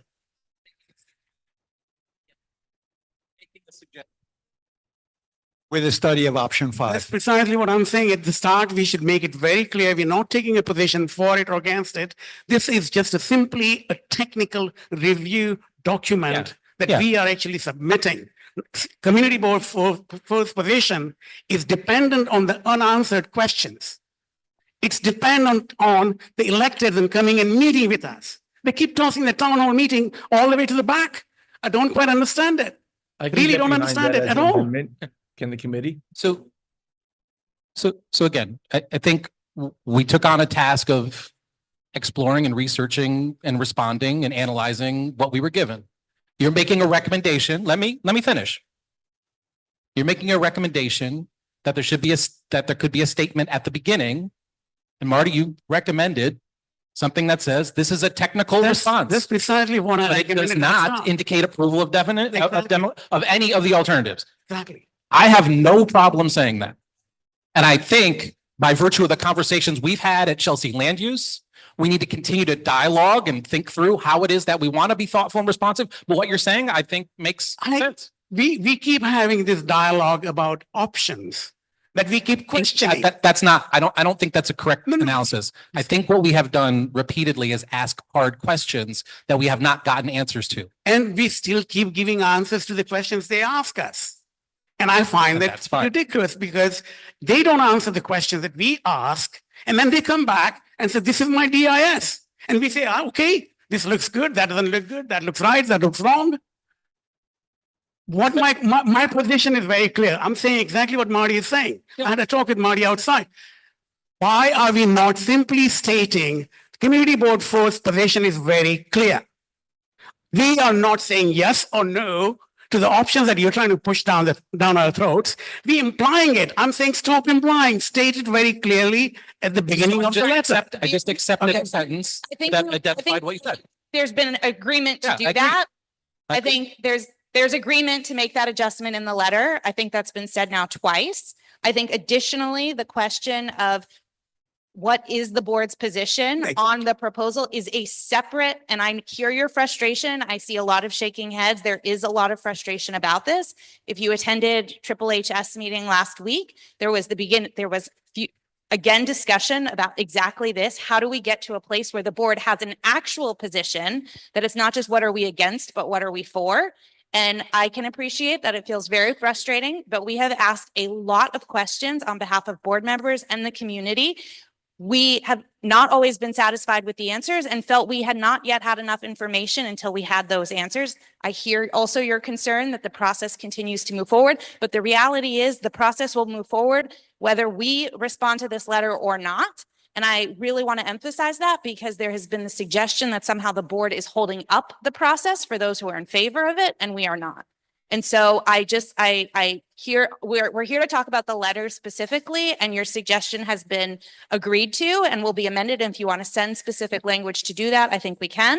But We will that do suggestion has just been one heard. quick thing, Jessica. I really appreciate, I know everybody on the board, and I know their position too. My only frustration has been, why are we not taking a position? Well, I think that is the right discussion for committee and encourage again that as mentioned at exec last week to come to HHS and to CLU to do that. We only have 20 minutes left in this space, so we do need to really comment on the letter so that we can get this letter out in accordance with the deadline that we have and then move on. Joe wants to say something and then Christine and then Brad, but we need to bring this to a close. So please keep your comments on the letter. Hold it down.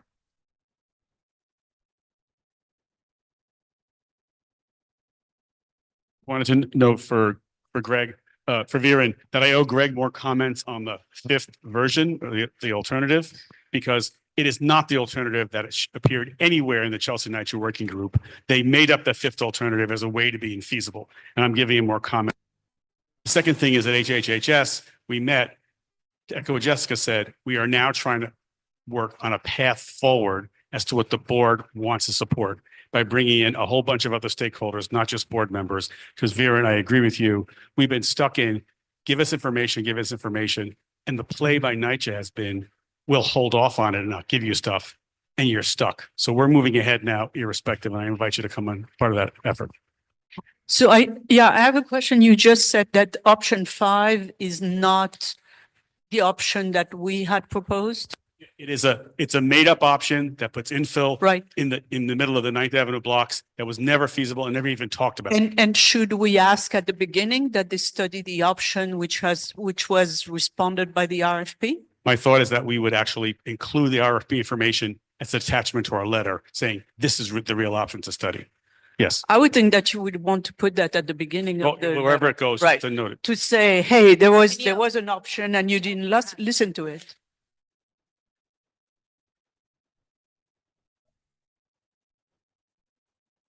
Okay.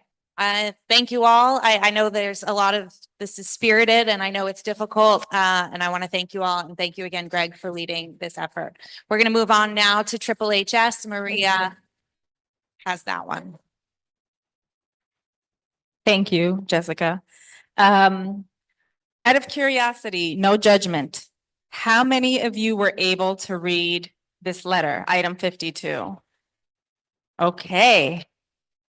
No judgment. All right. A good number of you. How many of you know who leads CHD? This thing on. Who it is, who leads, and does this thing? Oh, it's going in and out is what I was picking. Okay. So hands, I will.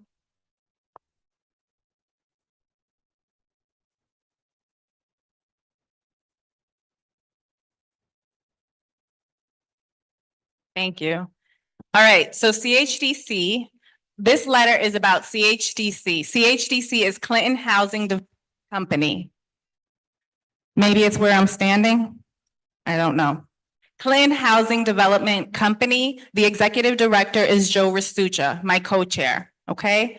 So during the committee, he had to basically excuse himself from the conversation. He could not participate. Tenants from CHDC buildings are complaining essentially about what was happening. HCC, which is Housing Conservation Coordinators, a community-based organization, nonprofit. They preserve affordable housing in the community, and they have a team of tenant advocates, attorneys, and they represent tenants, okay, throughout our community and outside of our community. CHDC is affordable housing in our community. Did I get all that? Yes. They're also nonprofit. All right. Essentially, there's so much I could share, but since given the time, I'm going to make it short and sweet. Thank you. The letter essentially is asking for CHDC to return to Housing, Health, and Human Services in 1 month. The letter that I'm reading, by the way, is from our April meeting, our April committee meeting.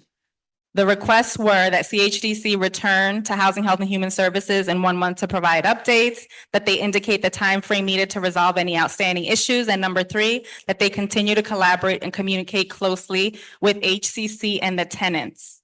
Okay? We had our May meeting already because it's the first Thursday of the month. So there in the letter is also an update to what happened.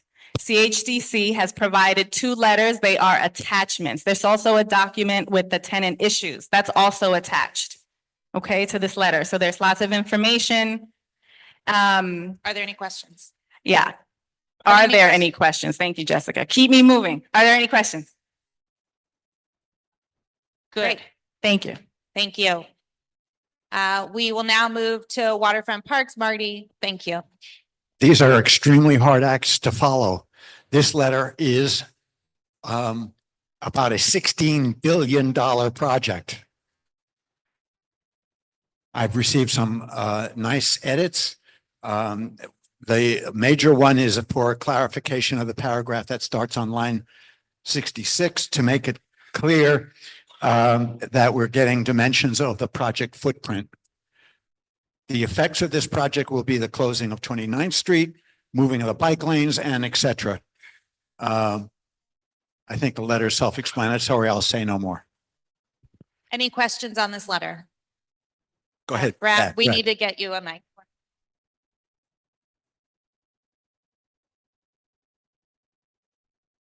Thanks, Marty. I just want everybody to know that this is $16 billion railroad tunnel project without high-speed tracks. It's like building a dirt road for cars. This is really pathetic. Their presentation was weak. They had no answers. And then when we say, and I think we need to add much stronger letter verbiage about what the community benefit is. I know our chair is working very hard on it. I think we got to pound it harder. We can't just say we look forward to your experience and what you're going to tell us in our area. It's shocking to me that we're not getting a piece of that. I know the chair's on it, but I think we should state that. And I also think we just state in there when I asked them, are these high-speed rail, is one track going to be for high speed? It was silence. It's tunnel that's going to be there with tracks for the next 75 years. It's a big mistake that they're not addressing this, besides us getting some benefits on the park. So I'd like to add some stronger language. I know the chair's on it, but that's what I wanted to tell everybody. Send me the language. Make a suggestion for a specific inclusion of language.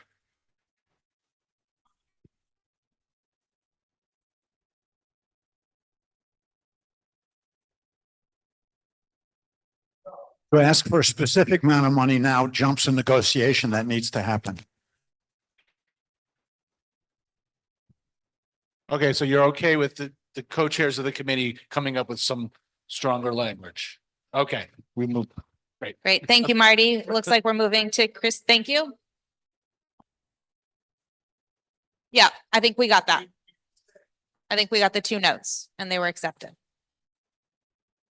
Okay. we're Could you turning just it- repeat that, Jessica, for us online? Because we Sorry, couldn't hear that. sorry. The two notes are one that we should be really looking at community benefit with a serious ask and to formulate a specific request around that. And the other was to effectively admonish them for not considering high-speed rail, recognizing that this is an investment for the next 70 years. And Thank you. chairs will work on that. Okay, we're now going to turn it to Christine for transportation. Transportation. So I'll do letter 54 to 57. And then Alan will discuss 58, where I am conflicted because I am on the Hudson River Park Trust Board. So anybody has any question? Letter 54 to 57? Okay, that's easy. 58. This letter adds to a long list of letters that the board, that the board's written. The only difference is it's in response to a tragedy. Any questions? Any comments? Thank you. Thank you. Okay, we're now going to go. We have 3 letters under exec this evening. 2 items 59 and 60 are, I'm going to ask Frank for you to come back up. These were the 2 letters that we had approved at exec related to Shiraz. Sure. These were standard roadway dining applications, much like the dozens we considered earlier on. They went to exec because of the deadline to respond to the DOT was before the next BLP meeting. Again, there's nothing non-standard about them. Any questions? Great, thank you. So in effect, BLP didn't have 50 letters, but 52 letters. We'll just remember that high water mark. And now for number 61, we'll turn it to Dolores for the Cannabis Task Force. Hi, so the Cannabis Task Force had not taken a position at the task force meeting. This is why I went to exec.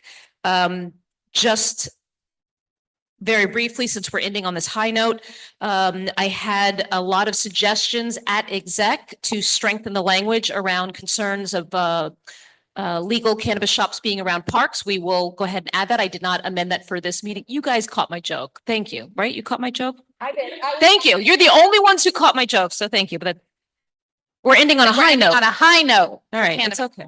Boom, boom. I'll be here all the week. I did get a couple of friendly amendments outside of exec from Raul, who's on the task force, for the language that you suggested for the beginning part. Happy to take that. One of the other suggestions that Raul spoke about is actually adding a lengthier amount of distance, 2,000 feet between legal, and that had never been discussed. So we're not going to add that, Raul, but we will keep the language that you suggested, which is very strong, saying that we oppose the reduction from 1,000 feet to 500 feet between legal shops. Any questions, suggestions? All right, that's it. Thank you. Thank you, Dolores. Okay, we're ready for our roll call. I'll turn it to Katie to walk us through the guidelines. Okay, so again, I'm going to read your name. You're going to tell me your answers. I'm going to repeat them so everybody can hear, and we're going to go quickly. So Ted Arenas. Thank you. Yes to all. Roberta, I think was not here this evening. Okay, Christine. Yes to all. Gwen. Yes to all. Leslie. Abstain on 61, yes to the rest. Viren. Yes to all. Liam. Yes to all. Kevin. Abstain on 58, yes to the rest. Lisa. David. Yes to all. Marty.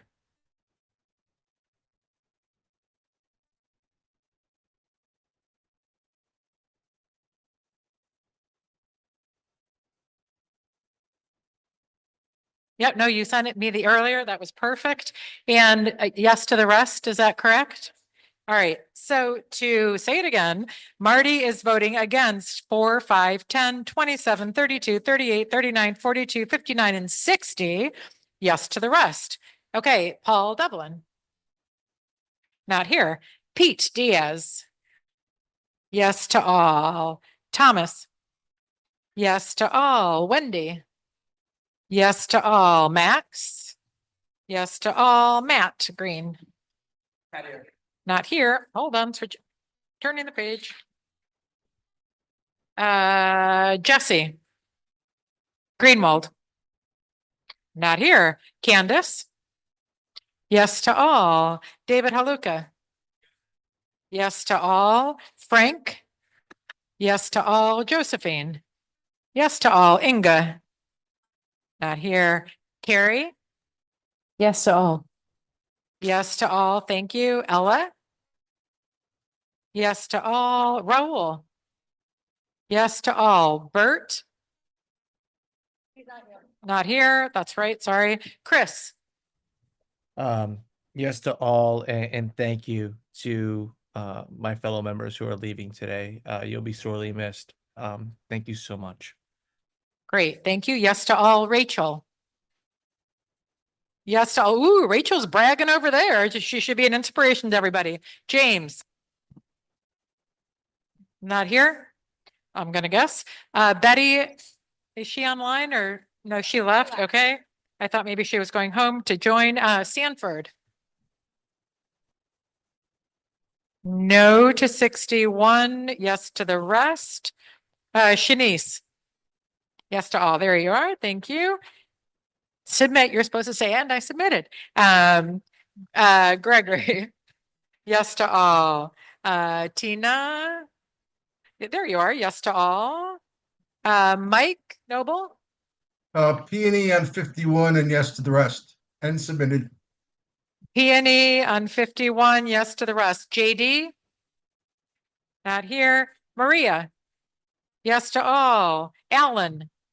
Yes to all. Brad. No to 58 and oops, hold on. 58 and 61. Yes to the rest. Joe. Peony on 52. Yes to the rest. Dolores. Yes to all. Katie. Yes to all. Me, Katie. Yes to all. Hector. Peony on 51 and 58, I believe you said. Yes to the rest. David. David Warren, yay to all and submitted. Oh, nice. Good bragging. Yes to all and submitted. Rodney. Oh, yes to all and submitted. Nice. Alice. Yes to all. Oh, Alice, you're online. Yes to all. And now Jessica, over to you. Yes to all. Yes to all. Everybody, that's a wrap. Thank you. Can we get a motion to adjourn? Rachel, and thank you, Josephine. Have a great night, everyone. Be safe.